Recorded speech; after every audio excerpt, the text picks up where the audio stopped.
ಗಜಮುಖದ ಬಗೆ ಗಣಪಗೆ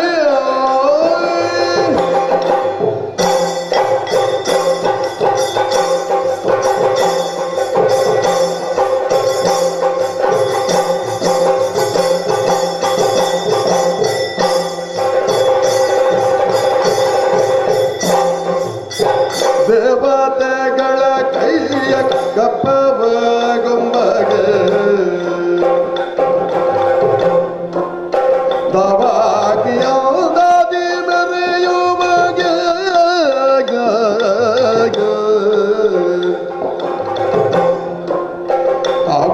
ಅವನದೋಳು ನೆನೆಸಿದಿಷ್ಟಾರ್ಥವ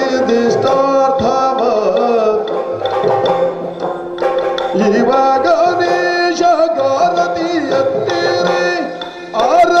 ಎತ್ತೀರೆ ಆರತಿ ಬೆಳಗಿರೆ ಗಜಮುಖದ ಬಗೆ ಗಣಪಗೆ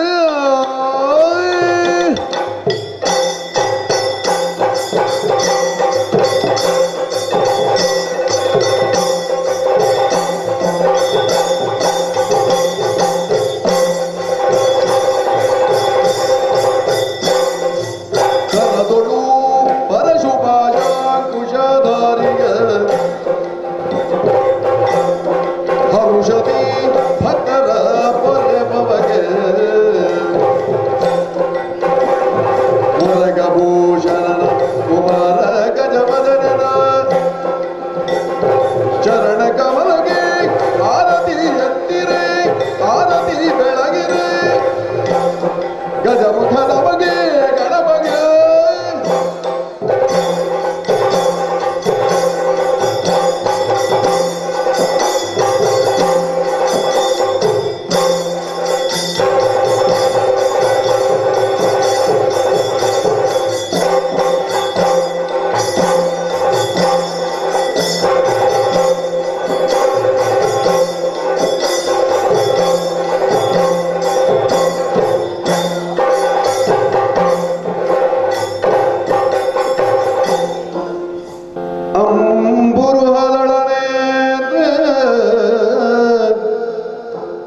ಶ್ರೀ ದುರ್ಗಾಂಬಿಗೆಯ ಬಲಗೊಂಡು ಭಕ್ತಿಯುಳು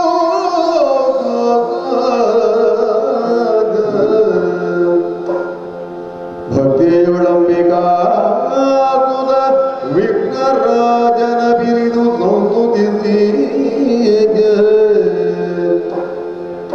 ಅಂಬುಡಿದೆಯ ಆತ್ಮನಿಗೆ ಕೈ ಮುಗಿದ ಅಂಬುಜಾತನ ವಾಣಿಯರ ಮುಜಗೆ ಬಡಬಡುದ ವರ್ಣಿ ಬೆರೆ ಗದಾಮೃತವ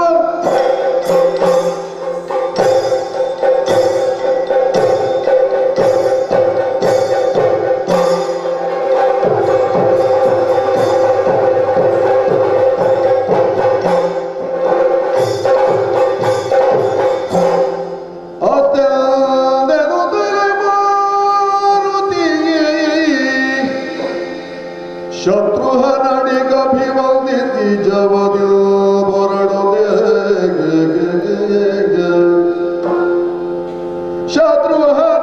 ಶತ್ರುಹನಡಿಗಭಿವಂದಿತಿ ಜವದ್ಯೋ ಬರಡುದೆಯ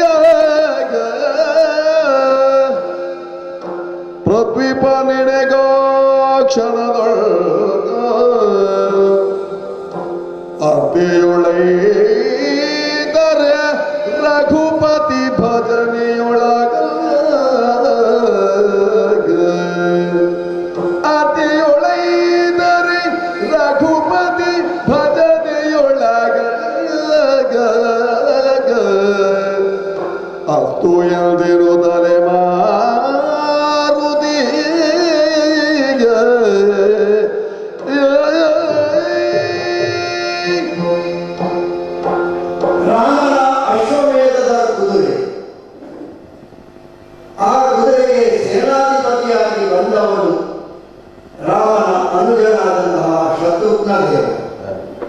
ಅವನನ್ನು ಕಳುಹಿಸುವಾಗಲೇ ಜತೆಗೆ ಹನುಮ ನೀನು ಜತೆಯಾಗಿರಬೇಕು, ಸೇನೆ ಒಟ್ಟಿಗಿದ್ದರೂ ಸಹ ನೀನು ವಿಶೇಷವಾಗಿ ಜತೆಗಿದ್ದರೆ ನನಗೆ ಅದುವೇ ಬಲ ಎಂದು ರಾಮ ವಿಶೇಷವಾಗಿ ಹರಸಿ ಕಳುಹಿಸಿದ್ದರಿಂದ ಜೊತೆಯಾಗಿ ನಾನೂ ಸೇರಿಕೊಂಡವ. ಅನೇಕ ಅನೇಕ ಪುರಗಳನ್ನು ತಿರುಗಿ ಜ್ಯೋತಿರ್ಮೇಧ ಪುರಕ್ಕೆ ನಮ್ಮ ಪ್ರವೇಶವಾದಾಗ ಇಲ್ಲಿಯ ಆ ಒಂದು ಅಶ್ವಮೇಧದ ದುರ್ಗ ಬಂಧಿತವಾದಾಗ ವಿಷಯ ತಿಳಿದಂತಹ ಶತ್ರುಘ್ನ ದೇವರು ಇಲ್ಲಿ ಒಂದು ವಿಶೇಷತೆ ಇದೆ ಎನ್ನುವ ಕಾರಣಕ್ಕಾಗಿ ನೇರವಾಗಿ ಸಂಗ್ರಾಮವಲ್ಲ ಸಂಧಾನವನ್ನು ಆಗಬೇಕು ಎನ್ನುವ ಕಾರಣಕ್ಕಾಗಿ ನನ್ನನ್ನೇ ಆರಿಸಿದ್ದಾನೆ. ಶತ್ರುಘ್ನ ದೇವರ ಮಾತನ್ನು ಒಪ್ಪಿದವನು ನಾನು ಹೌದು. ಸಮಯಕ್ಕೆ ಸಂದರ್ಭಕ್ಕೆ ಸರಿಯಾಗಿ ನಡೆದುಕೊಳ್ಳುವುದೇ ಜಾಣತನ. ಅಶ್ವಮೇಧದ ನಿಯಮವೇನೇ ಇದ್ದರೂ ಸಹ ಇಲ್ಲಿ ಒಂದು ಸಂಧಾನದ ಮುಖೇನವಾಗಿ ಕುದುರೆಯನ್ನು ಬಿಡಿಸಿಕೊಳ್ಳುವ ಮೂಲಕವಾಗಿ ಒಳ್ಳೆಯ ದಾರಿಯಲ್ಲಿ ನಾವು ಮುಂದುವರಿಯೋಣ ಎನ್ನುವುದು ಶತ್ರುಘ್ನ ದೇವನ ಅಭಿಮತಕ್ಕೆ ಒಪ್ಪಿ ಅಲ್ಲಿಂದ ಹೊರಟು ನಿಂತವನು ನಾನು. ಹಾಗಿದ್ದರೆ ಇಂತಹ ಒಂದು ವಿಶೇಷತೆ ಇಲ್ಲಿ ಈ ಪುರದ ವಿಶೇಷತೆಯೇ ಹಾಗೆ. ಜ್ಯೋತಿರ್ಮೇಧ ಪುರ ಸದಾ ಜ್ಯೋತಿ ಉರಿಯುವಂತಹ, ಎಲ್ಲಿಯೂ ಯಾವುದೇ ಕುಂದು ಕೊರತೆಗಳಿಲ್ಲದಂತಹ ಊರು ಎನ್ನುವುದು ಒಂದು ಕಾರಣವಾದರೆ ಸಾಕ್ಷಾತ್ ಶಿವನೇ ಇಲ್ಲಿ ನೆಲೆಸಿದ್ದಾನೆ ಎನ್ನುವುದು ಇನ್ನೊಂದು ವಿಶೇಷ ಕಾರಣ. ಹಾಗಾಗಿ ಶಿವ ನೆಲೆಸಿದ ಊರಿನಲ್ಲಿ ಸಂಗ್ರಾಮ ಬೇಡ, ಸಂಧಾನದ ಮುಖೇನವಾಗಿ ಅದರಲ್ಲೂ ರಾಮನ ಮಹತ್ವವನ್ನು ತಿಳಿಸಿದರೆ ಖಂಡಿತವಾಗಿಯೂ ಶಿವನ ಬಗ್ಗೆ ತಿಳಿದವರು ರಾಮನನ್ನು ಅರಿತುಕೊಂಡಾರು, ಆ ಮೂಲಕವಾಗಿ ದುರ್ಗವನ್ನು ಬಿಟ್ಟುಕೊಟ್ಟಾರು ಎನ್ನುವ ನಂಬಿಕೆಯಿಂದ ಹೊರಟು ನಿಂತವ. ಶತ್ರುಘ್ನ ದೇವರಿಂದ ಒಪ್ಪಿಗೆಯನ್ನು ಪಡೆದಿದ್ದೇನೆ, ಆಜ್ಞೆಯನ್ನು ಪಡೆದಿದ್ದೇನೆ. ಒಂದೇ ರಂಗನಿಗೆ ನೇರವಾಗಿ ವೀರಮಣಿಯ ಆಸ್ಥಾನದತ್ತ ಬರಬೇಕು.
ನನ್ನ ವೀರಪುತ್ರರಾದಂತಹ ಉತ್ಮಾಂಗ ಶಿವಾನಂದರು ಅದರ ಹಣೆಯ ಲಿಖಿತವನ್ನು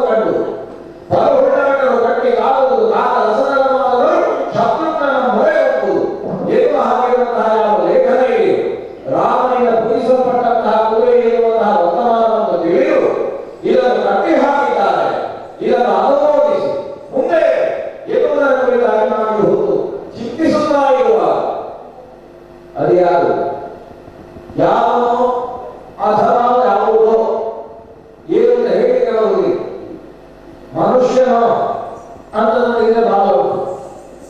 ಹಾಗಂತ ಬರೇ ಮಂಗವೋ ಹಾಗಂತ ನಿರ್ಣಯ ಮಾಡಲಿಕ್ಕೆ ಬರುವುದಿಲ್ಲ. ಮಂಗ ಹೋಗುತ್ತಾದ್ರೆ ಎಷ್ಟೊಬ್ಬರಿಗೆ ಜನರ ಎನ್ನುವುದು ಹೆಗಲಲ್ಲಿ ನಿಂತಾಡುವುದಕ್ಕೆ ಸಾಧ್ಯ ಇಲ್ಲ. ಮಾನ ಮುಚ್ಚಿಕೊಳ್ಳುವುದಕ್ಕೆ ಗೌಪ್ಯವನ್ನು ಧರಿಸಿಕೊಳ್ಳಬೇಕು ಹೇಳುವ ಪ್ರತಿಯೊಂದು ಸಾಮಾನ್ಯ ಮಂಗ ಹೋಗುವುದಾದ್ರೆ ಇರಲಿಕ್ಕೆ ಸಾಧ್ಯ ಇಲ್ಲ. ಇದನ್ನು ನೋಡಿ ಸರ್ವರೂ ಬೆರಗಾದಂತಹ ಕ್ಷಣ ಆಚೆ ಮಾಡಿದ್ದೇನೆ. ದಯವೇ ಬೇಕು ಸರ್ವ ಪ್ರಾಣಿಗಳಲ್ಲಿ, ದಯವೇ ಧರ್ಮದ ಮೂಲವಯ್ಯ ಶಿವ ಶರಣರಾಗಿ ನಾವು ಇದನ್ನು ಅಂಗೀಕರಿಸಿದರು. ಮನೆಗೆ ಬಂದ ಪ್ರಾಣಿ ಪಕ್ಷಿಗಳ ಮೇಲೆ ನಾವು ದಾಳಿ ಮಾಡಿದರೆ ನಮಗೆ ನಷ್ಟ ಆಗುವುದು. ಯಾವುದು ಬಿಡಿ, ಮನೆಯಲ್ಲಿ ಸ್ವಂತ ಸಾಕಿದಂತಹ ಒಂದು ಕೋಟಿ ಆದರೂ ಸರಿ, ಮನೆ ಒಳಗೆ ಬಂದಾಗ ನಾವು ಜಾಗ್ರತೆ ಬೇಕು. ಹೆಚ್ಚು ಕಡಿಮೆ ಮಾಡಿದರೆ ನಮಗೆ ಕಷ್ಟ ಆಗುವುದು. ಸಿಕ್ಕಿದಲ್ಲಿ ಹಾಗೆ ಏನೆಲ್ಲ ಮಾಡಿ ಹಾಕ್ತದೆ. ಹಾಗಾಗಿ ಮಂಗ ಆದದ್ದರಿಂದ ಎಲ್ಲರೂ ಬೆರಗಾಗಿ ಮೌನವಾಗಿ ಅದೇ ಮಾಡ್ತಾರೆ ಅನ್ನುವ ಹಾಗೆ ನಾವು ನಿರೀಕ್ಷೆಯಲ್ಲಿರೋಣ, ಸ್ತಬ್ಧವಾಗಿರೋಣ. ಯಾರು ಗಮನಿಸ್ತಿಲ್ಲವೇ? ತನುಜರನು ಜೀವನೆನುತ್ತಲೇ ಮೌನಿನದೆ ಇರಲು ವಾಲಾತನದಲ್ಲಿ ಮೌನಿನದೆ ಇರಲು ವಾಲಾತನದಲ್ಲಿ ಧರಣಿ ಮೇಲೆ ಗದಿದಿರುಳು ಮಂಡಿಸಿದ ಮರುತಾತ್ಮ ಭವಮುದನುಳು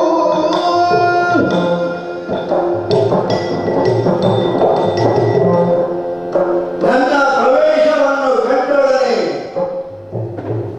ಒಮ್ಮೆಗೆ ಎಲ್ಲರ ಮುಖದಲ್ಲಿ ವಿಸ್ಮಯ ಕಂಡಿತು. ಮತ್ತೊಮ್ಮೆಗೆ ಇದೇನು ಬರೇ ಪ್ರಾಣಿಯೊಂದು ಪ್ರವೇಶಿಸಿದೆ. ನಿರ್ಲಕ್ಷ್ಯದ ಭಾವ. ಅದರಲ್ಲೂ ಇಲ್ಲಿಯ ಯಜಮಾನನಾದವನು ಎಲ್ಲರೂ ನಿರ್ಲಿಪ್ತರಾಗುವಂತೆ ನಿರ್ಲಕ್ಷ್ಯರಾಗುವಂತೆ ಸೂಚಿಸಿದಾಗ ಎಲ್ಲರ ಮುಖ ಅತ್ತತೆಯುತವಾಗಿದೆ.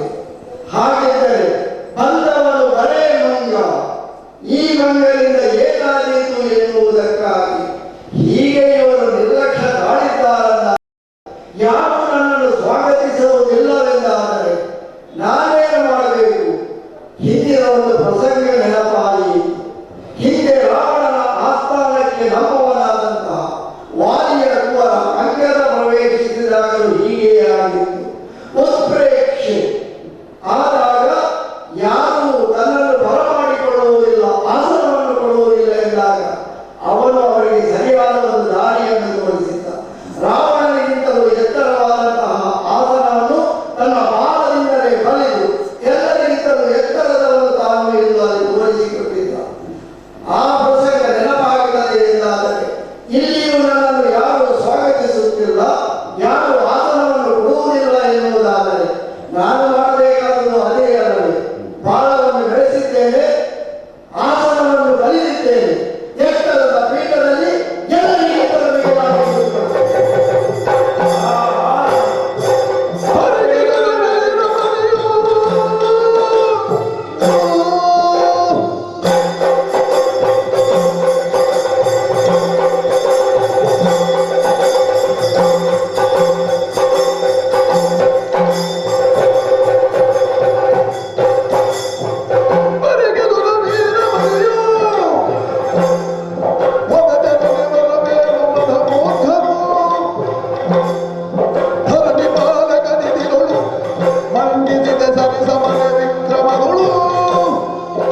ಹ, ಎಂತದ್ದು ನಿಮ್ಮದು ಸ್ವಸ್ತಿಕವಾಗಿ ಇದು ಹ, ಹ.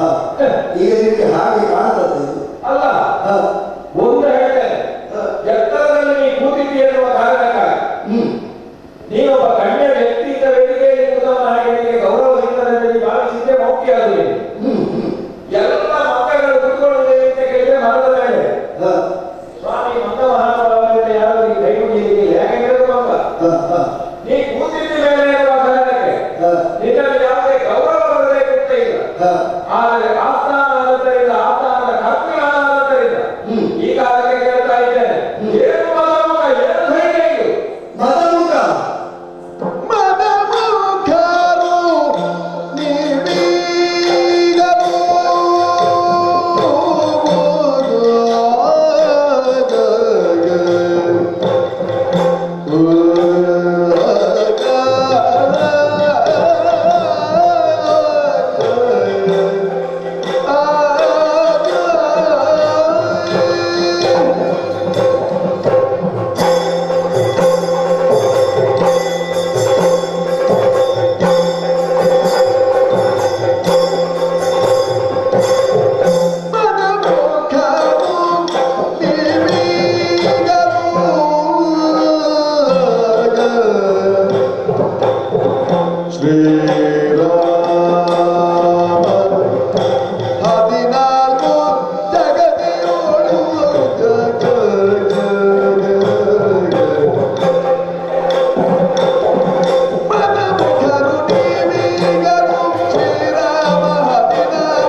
ನಾನೀಗ ಎತ್ತರದಲ್ಲಿ ಕುಳಿತದ್ದರಿಂದ ನಿನಗೆ ಮದಮುಖನ ಹಾಗೆ ಕಂಡೆ.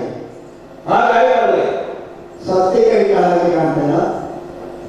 ಸ್ವಸ್ತಿಕವ ಅನಿಷ್ಟವು ಹ, ಆದ್ರೆ ಈಗ ಕಾಣುವಾಗ ಏನು ಅರ್ಥವಿಲ್ಲ ಯಾವ ನಾನೇನು ಅನುಭವದಲ್ಲಿದ್ದೆ ಈಗ ಸತ್ಯ ಇಟ್ಟದ್ರಿಂದ ಆಚೆ ತಿರುಗಿದ ಮುಖ ನಿನ್ನದು ಈಚೆ ತಿರುಗಿ ಅಷ್ಟು ಮಾಡಬೇಕಾದ್ರೆ ನಾನು ಇಷ್ಟು ಮಾಡಬೇಕಾದ್ರೆ ಹಾಗಾಗಿ ಮದಮುಖ ಎನ್ನುವುದು ಅದು ನಿಮ್ಮ ಮಾತಿನಲ್ಲಿ ನಿಮ್ಮ ವರ್ತನೆಯಲ್ಲಿ ಅಡಗಿದೆ.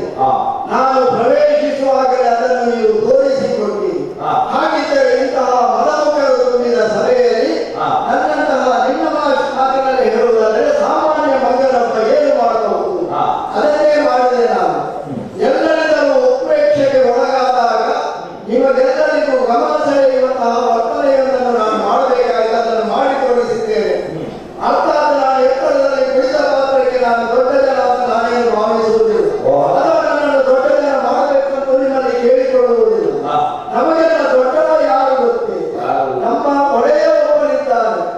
ಅವನನ್ನು ಬರೇ ಒಡೆಯ ಅಂತ ಹೇಳಿಕೊಳ್ಳುವುದಲ್ಲ ನಾವು.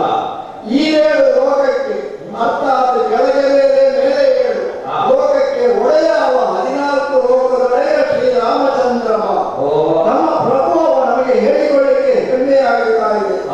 ಅಂತಹ ಪ್ರಭುವಿನ ದೂತರು ನಾವು, ಸಾಧರು ನಾವು. ಹಾಗಾಗಿ ನಾವು ಅವನ ಕಡೆಯಿಂದ ಬಂದವರು ಎನ್ನುವಾಗ ನಮಗೆ ಮದವೆನ್ನುವುದು ಖಂಡಿತವಾಗಿಯೂ ಇರುವುದಿಲ್ಲ. ನಮ್ಮದಾದಂತಹ ಸೌಮ್ಯ ಸ್ವಭಾವದಲ್ಲಿ ನಮ್ಮ ಕರ್ತವ್ಯವೇನುಂಟು ಅದಕ್ಕೋಸ್ಕರ ಬಂದಾಗ ನಿಮ್ಮನ್ನು ಕರ್ತವ್ಯದತ್ತ ತಿರುಗಿಸಲು ಈ ರೀತಿ ಮಾಡಬೇಕಾಗಿದೆ. ಹಾಗಾಗಿ ನಿಮ್ಮ ಮದವನ್ನು ಬಿಟ್ಟು ಬಂದವನನ್ನು ಗಮನಿಸಿ ಮಾತನಾಡಿದರೆ ಬರಿದೆ ಕದನವಾಗುವುದು ಉಳಿದೀತು, ಒಳ್ಳೆಯ ದಾನಿ ಮುಂದೆ ಕಂಡುಕೊಳ್ಳಲು ಸಾಧ್ಯವಾದೀತು. ಶ್ರೀರಾಮ 14 ಜಗತ್ತಿನಲ್ಲಿ ಅಧಿಕ ನಾವು ನಂಬಿಕೆ ಅಂತವರ ಕುದುರೆಯನ್ನು ಕಟ್ಟಿದ್ದರಿಂದ ನಾವು ಮದಮುಖರು ಅಲ್ವೇ? ಕಾಣಿಲ್ಲ ನಮಗೆ ವೀರಮನೆಯು ಹೊಕ್ಕರೆದುದ ವಚನ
ವಿಫಲದಲ್ಲಿ ನಾವು ಇದ್ದೇವೆ. ಹಾಗಿದ್ರೆ ನೀವು ಹೇಳಿದಂತಹ ಆದಿಕೆ ಎನ್ನುವುದನ್ನು ಸೂಚಿಸಬೇಕು ಅಂತ ಇರ್ತದೆ. ನನಗೆ ನನ್ನ ಮನವರಿಕೆಗೆ ಬರಬೇಕು ಅಂತ ಇರ್ತದೆ. ನೀವು ಬರೇ ಬಾಯಿ ಮಾತನಾಡಿ ಹೇಳಿದ್ರೆ ಸಾಕಾಗ್ತದ? ಅವ ಯಾವ ವಿಭಾಗದಿಂದ ಯಾವ ಒಂದು ವಿಶೇಷತೆಯಿಂದ ನಾವು ಕಡಿಯಾಗಿದ್ದಾರೆ, ನಾವು ಯಾಕೆ ಅವರಿಗೆ ಬಡಿಬೇಕು, ಯಾಕೆ ಅವರಿಗೆ ಕುದುರೆಯನ್ನು ಬಿಡಬೇಕು ಪ್ರಶ್ನೆ ಆಗುವುದಿಲ್ವಾ? ಕರ್ತವ್ಯವಂತವರಿಗೆ ಕಲಿತಾನ ಹೌದು, ಕಲಿಗಳಿಗೆ ಕಾಲ ಅಂತ ಕಾಲ. ಕಲಿಗವ ಕಾಲ ನಗದ ಹನತ್ತಿಗೆ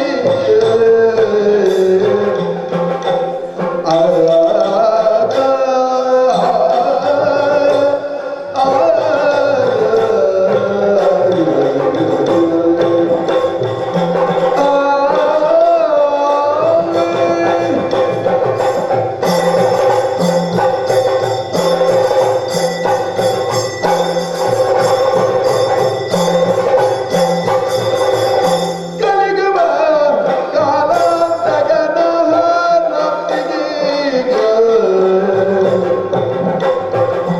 ಮನೆ ತುಂಬಿಸಿ ತುವೆಯಾಯ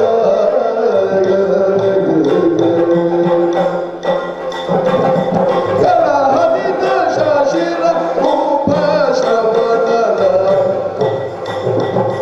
ಗುಲಾಬಗೆ ತಮಿಳಿನೋ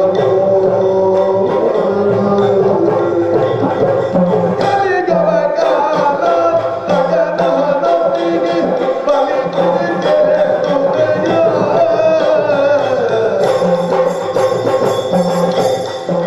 ಕಲಹದಿದ ಶಶಿನ ಕುಂಭ ಶ್ರವಣದ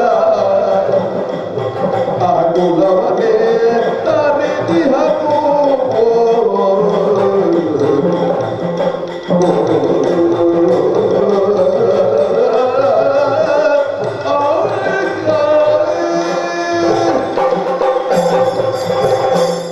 ಪ್ರಭು ಶ್ರೀರಾಮಚಂದ್ರನ ವ್ಯಕ್ತಿತ್ವ ಏನು ಎನ್ನುವುದನ್ನು ಲೋಕವೆಲ್ಲವೂ ಕಂಡುಕೊಂಡಿದೆ.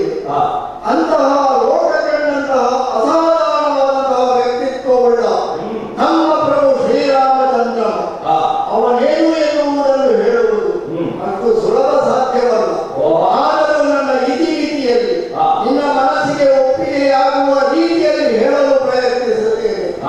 ರಾಮಚಂದ್ರನ ಹುಟ್ಟುವ ಮೊದಲೇ ಇಂತಹ ಒಬ್ಬ ಅಸಾಮಾನ್ಯ ವ್ಯಕ್ತಿ ತಲೆಯಲ್ಲಿ ಅವತರಿಸುತ್ತಾನೆ ಎನ್ನುವುದು ಋಷಿ ಮುನಿಗಳಿಂದ ಯಾವತ್ತೂ ಸಾರಲ್ಪಟ್ಟಿದೆ. ಅಂತಹವನೊಬ್ಬ ತಲೆಗೆ ಅವತರಿಸಿ ಬಂದು ತಲೆಯಲ್ಲಿದ್ದಂತಹ ಅಧರ್ಮವನ್ನೆಲ್ಲವನ್ನು ಅಳಿಸಿ ಧರ್ಮದ ಉದ್ಧಾರವನ್ನು ಮಾಡುತ್ತಾನೆ ಎನ್ನುವುದನ್ನು ಕಂಡುಕೊಂಡಂತಹ ಋಷಿ ಮುನಿಗಳು ಆ ವ್ಯಕ್ತಿಯ ಬರೋಣಕ್ಕಾಗಿ ಕಾಯ್ದುಕೊಂಡಿದ್ದರು. ದಶರಥ ಮಹಾರಾಜನ ಮಕ್ಕಳಲ್ಲಿ ಹಿರಿಯವನಾಗಿ ದೇವರ ಆ ಒಂದು ಪ್ರಸಾದರೂಪವಾಗಿಯೇ ಹುಟ್ಟಿದಂತಹ ಪ್ರಭು ಶ್ರೀರಾಮಚಂದ್ರ ಗೆಳೆಯರೆಂದರೆ ತನ್ನದಾದಂತಹ ವ್ಯಕ್ತಿತ್ವವನ್ನು ಲೋಕಕ್ಕೆ ತೋರಿಸಿಕೊಟ್ಟವನು.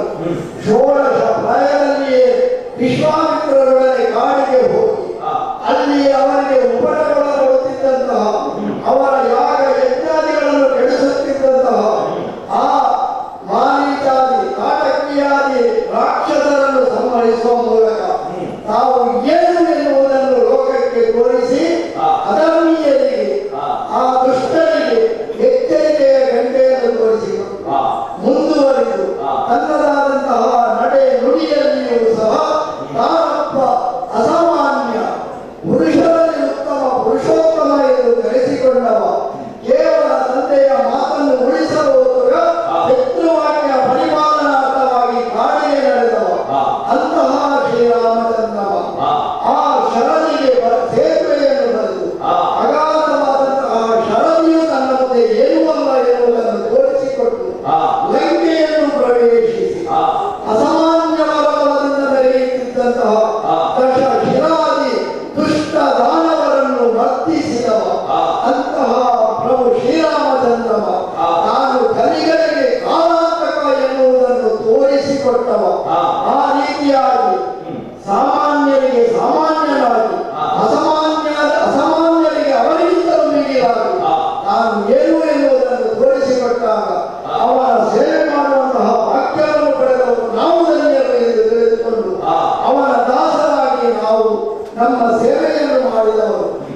ಎಂದಾದರೆ ರಾಮನ ವ್ಯಕ್ತಿತ್ವವನ್ನು ಒಪ್ಪಿಕೊಂಡೆ ಎಂದಾದರೆ ನಿನಗೂ ಒಳಿತಾಗುತ್ತದೆ, ಬಂದಂತಹ ನನ್ನ ಪ್ರಯತ್ನವೂ ಸಫಲವಾಗುತ್ತದೆ, ಲೋಕಕ್ಕೆ ಒಳಿತಾಗುತ್ತದೆ. ಅವರವರ ಮನದಂತೆ ದೃಷ್ಟಿಯೂ ಬೇರೆ, ಕವಿಯ ಕಣ್ಣಿಗೆ ಚಂದ್ರ ಹೆಂಡತಿಯ ಮೋರೆ, ಚಿಕ್ಕ ಮಕ್ಕಳಿಗೆ ಶಶಿ ಬಾಪರದ ಚೆಟ್ಟು, ಇನ್ನೂ ಒಂದು ಹೆಜ್ಜೆ ಮುಂದೆ ಹೋದವರು ಹೇಳ್ತಾರೆ ಏನಿಲ್ಲ ಅದು ಬರೇ ಕಲ್ಲು ಗುಡ್ಡು.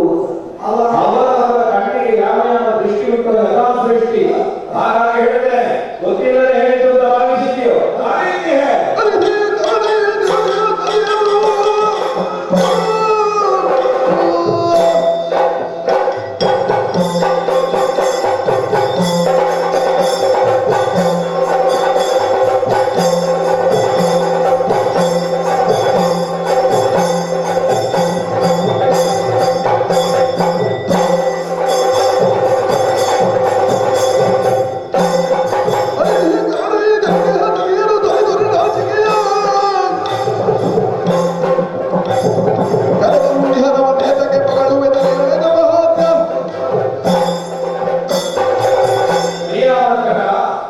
ಪ್ರಪಂಚದ ಯಾವ ಸೇವಕನಾದರೂ ಕೂಡ ತನ್ನಂತಹ ಯಜಮಾನನನ್ನು ಬಿಟ್ಟುಕೊಟ್ಟಿಲ್ಲ, ಅದು ಸ್ಪಷ್ಟ.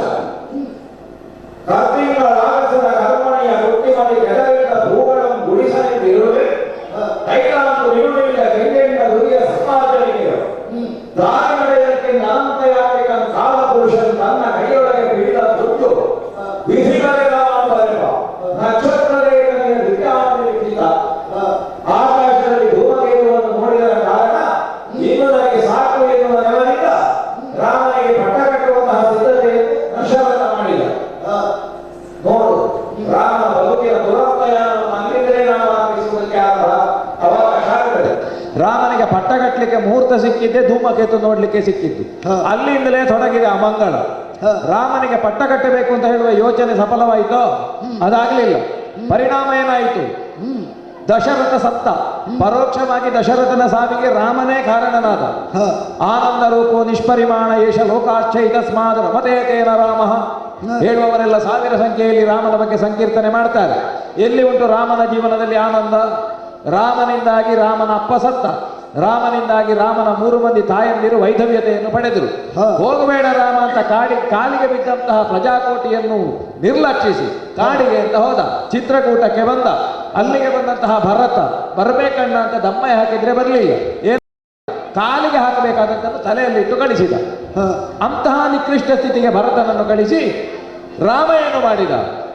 ರಾಮನ ವ್ಯಕ್ತಿತ್ವವನ್ನು ನೀವೆಲ್ಲ ಎತ್ತರಿಸುವುದಕ್ಕೆ ತೊಡಗುತ್ತೀರಿ. ಯಥಾರ್ಥಕ್ಕಾದರೂ ರಾಮಚಂದ್ರಮನ ಜೀವನದಲ್ಲಿ ಒಬ್ಬ ಹತಾಶಾ ಸ್ಥಿತಿಯನ್ನು ತಲುಪಿದ. ಲಂಕೆಯನ್ನು ಸೇರಿ ರಾವಣಾದಿಗಳನ್ನು ಕೊಂದ ಅಂತ ನೀ ಹೇಳುವಲ್ಲಿ ಅವನ ಪರಿಸ್ಥಿತಿ ಎಲ್ಲಿಯವರೆಗೆ ಮುಟ್ಟಿತ್ತು ಅಂತ ನೀ ಆಲೋಚಿಸಬೇಕು. ಸೀತೆಯನ್ನು ಹೇಗೋ ಒಂದು ಯುದ್ಧ ಮಾಡಿ ರಾವಣನ ಕೈಯಿಂದ ಬಿಡಿಸಿಕೊಂಡು ಬಂದ. ರಾಮನ ವಿಕ್ರಮ ಲೋಕಕ್ಕೆ ರಾವಣನನ್ನು ಕೊಂದದ್ರಿಂದ ಉಪಕಾರ ಆಯಿತು ಅಂತ ಹೇಳುವುದನ್ನು ಒಪ್ಪಿಕೊಳ್ಳುವ. ಹಾಗಂತ ಒಪ್ಪಿಕೊಂಡಿದ್ದ ಹೌದು ಅಂತಾದರೂ ಅವನ ವ್ಯಕ್ತಿತ್ವದಲ್ಲಿ ಕಪ್ಪು ಚುಕ್ಕೆ ನಮಗೆ ಕಾಣುವುದಿಲ್ಲ. ಆ ಸೀತೆಯನ್ನು ಅಷ್ಟು ಸಮಯ ತಾನು ಕಷ್ಟಪಟ್ಟು ಬಿಡಿಸಿಕೊಳ್ಳುವುದಕ್ಕೆ ಅಂತ ಪ್ರಯತ್ನ ಮಾಡಿದವ. ಸೀತೆಯನ್ನು ತಂದು ಎದುರಿಗೆ ನಿಲ್ಲಿಸಿದ ಕ್ಷಣದಲ್ಲಿ ಸೀತಾ ನಿನ್ನನ್ನು ನೋಡ್ಲಿಕ್ಕಾಗುವುದಿಲ್ಲ ನನಗೆ. ಕಣ್ಣು ನೋವಿನವರು ಸೂರ್ಯನನ್ನು ನೋಡಿದರೆ ಹೇಗೆ ಕಷ್ಟ ಆಗ್ತದೋ ಹಾಗೆ ಕಷ್ಟ ಆಗ್ತದೆ. ತನ್ನ ಸ್ವಂತ ಹೆಂಡತಿಯ ಮೇಲೆ ಶೀಲಶಂಕೆಯನ್ನು ಮಾಡಿದವ ರಾಮ. ರಾಮನ ವ್ಯಕ್ತಿತ್ವದಲ್ಲಿ ಏನು ಹುರುಳುಂಟು ಹೇಳು. ಸಣ್ಣ ಮಕ್ಕಳ ಬುದ್ಧಿಯದು. ಈ ಮಕ್ಕಳಿಗೆಲ್ಲ ಕೆಲವು ಅಭ್ಯಾಸ ಉಂಟು. ಗಿಡ ನೆಡುವುದು, ಮರುದಿವಸ ಹೋಗಿ ನೋಡುವುದು ಬೇರು ಬಂದಿದೆಯಾ ಅಂತ. ರಾಮನದ್ದು ಹಾಗೆ ಕ್ಷಣಕಾಲ ಏನೋ ಒಂದು ಆಲೋಚಿಸುವುದು, ಮತ್ತೆ ಅವನಿಗೆ ಸಂಶಯ ಹುಟ್ಟಿಕೊಳ್ಳುವುದು. ಈ ಬದುಕಿನಲ್ಲಿ ಸೀತೆಯನ್ನು ಈ ಸ್ವರೂಪದಿಂದ ಮತ್ತೆ ಹೇಗೋ ಅಗ್ನಿಯಿಂದಲೇ ತಾನು ಪರೀಕ್ಷಿಸಿದ, ಮತ್ತೆ ತಾನು ಪರಿಶುದ್ಧ ಅಂತ ಒಪ್ಪಿಕೊಂಡ.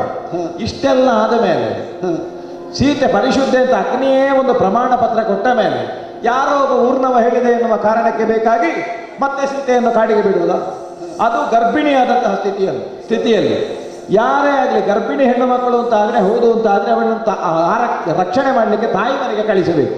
ಗರ್ಭಿಣಿಯ ಅವಸ್ಥೆಯಲ್ಲಿರುವಂತಹ ಸೀತೆಯನ್ನು ಕಾಡಿಗೆ ಕಳಿಸಿದಂತಹ ರಾಮ ಎಂತಹ ಕ್ರೂರಿ ಅಂತ ನೀ ಆಲೋಚಿಸು. ಪ್ರಪಂಚದಲ್ಲಿ ಯಾವ ಹೆಣ್ಣು ಮಕ್ಕಳಿಗೆ ಹೋಗಿ ಬೇಕಿದ್ರೆ ಕೇಳು, ನಿನಗೆ ಎಂಥ ಗಂಡ ಬೇಕು ಅಂತ ಕೇಳಿದರೆ ರಾಮನಂತ ಗಂಡ ಬೇಕಂತ ಹೇಳಿದರೆ ಕೈ ಮುಗೀತಾರೆ. ದಮ್ಮಯ್ಯ ನಮಗೆ ಬೇಡ. ಅಂತಹ ವ್ಯಕ್ತಿತ್ವ ಇರುವ ರಾಮ ಅವ ನಮಗೆ ಗೊತ್ತಿಲ್ಲ ಅಂತ ಹೇಳ್ತಾ ಇದೆಯೋ? ಅವನ ಬಗ್ಗೆ ಹೇಳ್ತೀಯಲ್ಲ ನೀ ಮಂಗವರೆ. ನೀನು ತಿಳಿದುಕೊಂಡದ್ದು ಅಷ್ಟೇ. ಸೀತೆಯ ಬಗ್ಗೆ ನಿನಗೇನು ಏನು ಯಾತಗಿಲ್ತು ನುಡಿವೆ ಮೂರ್ಖನೇ ಯಾತಕ್ಕಿಂತೂ ನುಡಿವೆ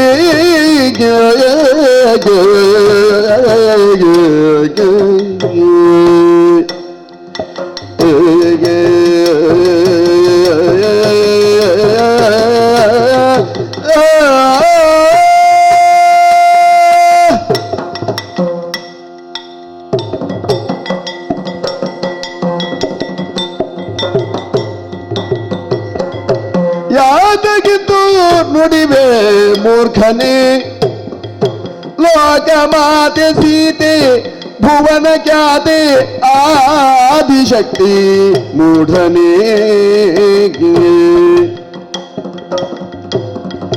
ಮೂಲ ಪ್ರಕೃತಿ ಇವಳ ದಿಸೆಯಲಿ ಕಳರ ನಿರ್ಮೂಲ ದೈವ ನವನದಿಂದಲೀ ತಾಳಿ ರಾಮಾವತಾರಾಗ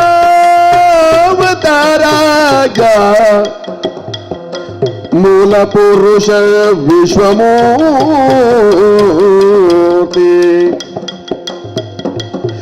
ಕುಲದನುಜರಿದು ಅಗ್ನಿ ಜ್ವಾಲೆಯೊಳಗೆ ಪರಿಕಿಸೀರ್ಪನು ಆಮೇಲೆ ಸತಿಯ ಕೂಡಿ ಮುದವ ತಾದನು ಯಾತಕ್ಕಿಂತೂ ನುಡಿಮೆಯೇ ಮೂರ್ಖನಿಗೆ ಯಾತಕ್ಕಿಂತೂ ನುಡಿಮೆಗೆ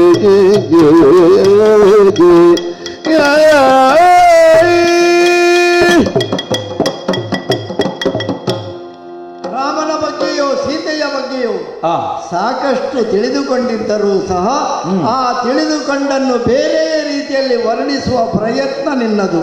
ಕುರುಡರು ಆನೆಯನ್ನು ಕಂಡ ಹಾಗೆ ಅವರವರು ಕಂಡದ್ದನ್ನು ಅವರವರಷ್ಟೇ ವರ್ಣಿಸಿದ್ದರು ಹೊರತು ಸಂಪೂರ್ಣವಾದಂತಹ ಚಿತ್ರಣ ಕೊಡ್ಲಿಕ್ಕೆ ಯಾರಿಂದಲೂ ಆಗಲಿಲ್ಲ. ನಮ್ಮ ರಾಮನ ಬಗ್ಗೆಯೂ ಹಾಗೆ ಹೇಳಿದೆ ಅಲ್ಲವೇ, ಧೂಮಕೇತು ಕಾಣಿಸಿಕೊಂಡಾಗ ರಾಮಕೇತನ ಪಟ್ಟಾಭಿಷೇಕಕ್ಕೆ ಮುಹೂರ್ತವಾಯಿತು, ಅಲ್ಲಿಯೇ ಅವಂಗಲ ಆರಂಭ ಆಯಿತು. ಹೆಚ್ಚು ಮಾತಾಡಲಿಕ್ಕೆ ಬೇಡ ವಾದ, ಆದರೂ ಇಲ್ಲಿ ಸೂಕ್ಷ್ಮವಾಗಿ ಉತ್ತರ ಕೊಡುವುದಿದ್ದರೆ ಧೂಮಕೇತು ಕಾಣಿಸಿಕೊಂಡದ್ದು ಅಮಂಗಲವಾಗಿ ರಾಮನಿಗಲ್ಲ, ರಾಮನ ಅವತಾರದಿಂದ ಯಾರೆಲ್ಲ ದುಷ್ಟ ಸಂಹಾರಕ್ಕಾಗಿ ಸಿದ್ಧರಾಗಿದ್ದಾರೋ ಅವರಿಗೆಲ್ಲರಿಗೂ ಎಚ್ಚರಿಕೆಯ ಕರೆಗಂಟೆಯಾಗಿ ನಿಮ್ಮೆಲ್ಲರ ಅವಸಾನ ಕಾಲ ರಾಮನ ಪಟ್ಟಾಭಿಷೇಕದ ಮೂಲಕವಾಗಿ ಸನ್ನಿಹಿತವಾಗುತ್ತಾ ಇದೆ ಎನ್ನುವುದಲ್ಲಿ ವ್ಯಕ್ತವಾದದ್ದು. ಪಟ್ಟಾಭಿಷೇಕವು ತಪ್ಪಿ ಹೋಯಿತು ಯಾಕೆ? ಲೋಕದ ಉದ್ಧಾರಕ್ಕಾಗಿಯೇ ತಪ್ಪಿ ಹೋಯಿತು. ಅದೆಷ್ಟೋ ದುಷ್ಟರ ಸಂಹಾರವಾಗಬೇಕಿತ್ತು. ಆ ದುಷ್ಟರ ಸಂಹಾರವಾಗಬೇಕಿದ್ದರೆ ಒಂದು ಕಾರಣವಾಗಿತ್ತು. ಅದಕ್ಕಾಗಿ ಅವತಾರಿಯಾಗಿ ಬಂದಂತಹ ಪ್ರಭು ಶ್ರೀರಾಮಚಂದ್ರಮ ತನ್ನ ಅವತಾರದ ಕಾರ್ಯವನ್ನು ಮುನ್ನಡೆಸಲು ಹಾಗೊಂದು ದಾರಿಯನ್ನು ಕಂಡುಕೊಂಡ. ಅಲ್ಲಿ ಲೋಕಮಾತೆಯನ್ನು ಕಳೆದುಕೊಂಡಾಗ ವಿಲಪಿಸಿದ. ಸಾಮಾನ್ಯನೊಬ್ಬ ಪತಿಯಾದವ ತನ್ನ ಪತ್ನಿಯನ್ನು ಕಳೆದುಕೊಂಡಾಗ ಆ ಪತ್ನಿಯ ಮೇಲಿನ ಪ್ರೇಮವನ್ನು ಯಾವ ರೀತಿಯಲ್ಲಿ ತೋರಿಸಿಕೊಳ್ಳಬಹುದು ಎನ್ನುವುದನ್ನು ರಾಮ ಜಗಕ್ಕೆ ತೋರಿಸಿಕೊಟ್ಟ. ದಶರಥನೂ ಅಷ್ಟೇ, ಯಾವಾಗ ಪಟ್ಟಾಭಿಷೇಕಕ್ಕೆ ರಾಮನಿಗೆ ಮುಹೂರ್ತವಿಟ್ಟನೋ ಅಲ್ಲಿಯೇ ಅವನಿಗೆ ತನ್ನದಾದಂತಹ ಅಂತ್ಯ ಆಗಿದೆ ಎನ್ನುವುದು ತಿಳಿದು ಹೋಗಿತ್ತು. ಕೇವಲ ಇದೊಂದು ನೆಪವಾಯಿತು. ಆ ನೆಪದ ಮೂಲಕವೇ ಹೀಗೆಲ್ಲ ನಡೆದು ಹೋಯಿತು ಹೊರತು ಅಂತಹ ಅವತಾರಿಯಾಗಿ ಯಾವೆಲ್ಲ ಕಾರ್ಯವನ್ನು ರಾಮ ಮಾಡಬೇಕಿತ್ತೋ ಅದನ್ನು ಮಾಡಿದ. ಸಾಕ್ಷಾತ್ 21 ಬಾರಿ ಲೋಕ ಪ್ರದಕ್ಷಿಣೆ ಮಾಡಿ ಕ್ಷತ್ರಿಯ ಕುಲ ಕುಟಾರಕನೆನ್ನಿಸಿದಂತಹ ಪರಶುರಾಮನನ್ನೇ ಮಣಿಸಿ ತನ್ನದಾದಂತಹ ಅಜೇಯತ್ವವನ್ನು, ಪರಶುರಾಮನ ದಿವ್ಯ ಶಕ್ತಿಯನ್ನು ತನ್ನತ್ತ ಮಾಡಿಕೊಂಡಾಗಲೇ ರಾಮ ಏನು ಎನ್ನುವುದನ್ನು ಎಲ್ಲರೂ ಅರ್ಥೈಸಿಕೊಳ್ಳಲು ಸಾಧ್ಯವಾಯಿತು. ಅಂತಹ ರಾಮನೇ ಮೂಲ ಪುರುಷನಾಗಿ ಅವತಾರಿಯಾಗಿ ಲೋಕದ ಉದ್ಧಾರಕ್ಕೆ ಬಂದಾಗ ಅವನ ಒಡತಿಯಾಗಿ ಮೂಲ ಲಕ್ಷ್ಮಿಯಾಗಿ ಸೀತಾದೇವಿ ಇಲ್ಲಿಗೆ ಇಳಿದು ಬಂದು ರಾಮನ ಅವತಾರ ಕಾರ್ಯದಲ್ಲಿ ಸಹಕಾರಿಯಾದಳೆ ಹೊರತು ಅವಳಿಂದ ಯಾವ ತೊಂದರೆಯೂ ಆಗಲಿಲ್ಲ. ಹೊರತಾಗಿ ಅವಳನ್ನು ಅಗ್ನಿದಿವ್ಯದಿಂದ ಯಾಕೆ ರಾಮ ಬರಮಾಡಿಕೊಂಡ? ನಾಳೆ ಲೋಕದ ಜನ ರಾಮ ಹೀಗೆ ನಡೆದುಕೊಂಡ ಸೀತೆಯ ಪಾತಿವ್ರತ್ಯವನ್ನು ಲೋಕ ಕಾಣಬೇಕಿತ್ತು. ಅಗ್ನಿಯಲ್ಲಿ ಸುಟ್ಟರೂ ಸುಡದಂತಹ ಸೀತೆ ರಾಮನ ಮಡದಿಯಾಗಿ ಇದ್ದಾಳೆ. ಹಾಗಿದ್ದರೆ ಅಗ್ನಿಯೂ ಮುಟ್ಟದ ಸೀತೆ ಎಷ್ಟು ಪಾವಿತ್ರ್ಯವುಳ್ಳವಳು ಎನ್ನುವುದನ್ನು ಲೋಕ ಕಾಣುವಂತಾಯಿತು. ಇದೆಲ್ಲವೂ ಕಾರಣವಷ್ಟೇ. ಈಗ ಹೇಳ್ತಾ ಹೋದರೆ ಎಷ್ಟೋ ಉಂಟು. ಅಂತಹ ರಾಮನ ಬಗ್ಗೆ ತಿಳಿಯದೆ, ಸೀತೆಯ ಬಗ್ಗೆ ತಿಳಿಯದೆ, ಬರಿದೆ ಇಂತಹ ಮಾತುಗಳ ಮೂಲಕವಾಗಿ ವ್ಯರ್ಥ ಪ್ರಲಾಪ ಯಾಕೆ? ಯಾತಕ್ಕಿಂತು ನೀನು ನುಡಿವೆ? ರಾಮನನ್ನು ಒಪ್ಪಿಕೋ, ರಾಮನನ್ನು ನಂಬಿ ರಾಮನ ಸೇನೆಯಾಗಿ ಬಂದಂತಹ ನಮ್ಮನ್ನು ಒಪ್ಪಿಕೊಂಡು ಒಳ್ಳೆಯದಲ್ಲಿ ಬಿಟ್ಟುಕೊಟ್ರೆ ನಿನಗೆ ಲೇಸಾದೀತು. ದೇವನ ಇರವನ್ನು ನಂಬಿ ಜಗತ್ತಿನಲ್ಲಿ ಜೀವಕೋಟಿಗಳು ತಮ್ಮ ಜೀವನವನ್ನು ಸವೆಸ್ತದೆ.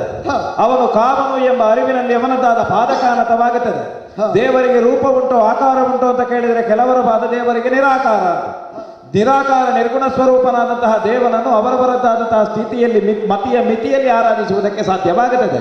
ಬೆಂಕಿ ಉರಿಯುವ ದೆಸೆಯಿಂದ ಕಟ್ಟಿಗೆಗೆ ರೂಪ. ಯಾವ ಪಾತ್ರಕ್ಕೆ ನಾವು ಹಾಕ್ತೇವೋ ಅದೇ ಆಕಾರವನ್ನು ಹೇಗೆ ನೀರು ತಳೆಯುತ್ತದೋ ಅದೇ ರೀತಿಯಲ್ಲಿ ದೇವರಿಗೆ ರೂಪ. ರಾಮನಲ್ಲಿ ನೀನು ಪುರುಷತ್ವವನ್ನು ಕಾಣುತ್ತಿ, ಸೀತೆಯಲ್ಲಿ ಪ್ರಕೃತಿ ತತ್ವವನ್ನು ಕಾಣುತ್ತಿ. ನಾನು ಈ ಸ್ವರೂಪದಿಂದ ಆಸ್ತಿಕನಾಗಿ ಹೇಳ್ತಾ ಇದ್ದೇನೆ ಅಲ್ಲ. ನಮ್ಮ ಆಸ್ತಿಕೆ ಏನು ಹೇಳ್ತದೆ ಗೊತ್ತೋ? ಹರನು ಬ್ರಹ್ಮಾಂಡ ಬ್ರಹ್ಮಾಂಡ ಕೊಡಿಯನು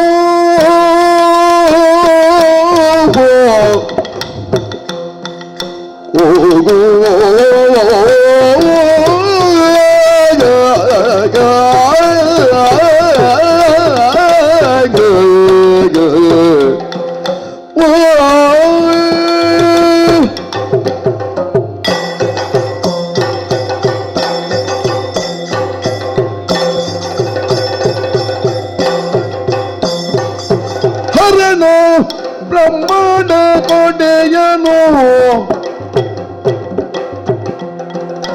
ಇವನ ಬಿಟ್ಟಿರದು ವಿಶ್ವ ಮೂರ್ತಿ ಭರ್ಗನು. ಗಿರಿಜ ಮೂಲ ಪ್ರಕೃತಿ ಆದಿ ಪುರುಷ ಚಂದ್ರ ಚೂಡ ಗಂಗಾಧರನು ನಮ್ಮ ಪುರದೋಳಿರುವ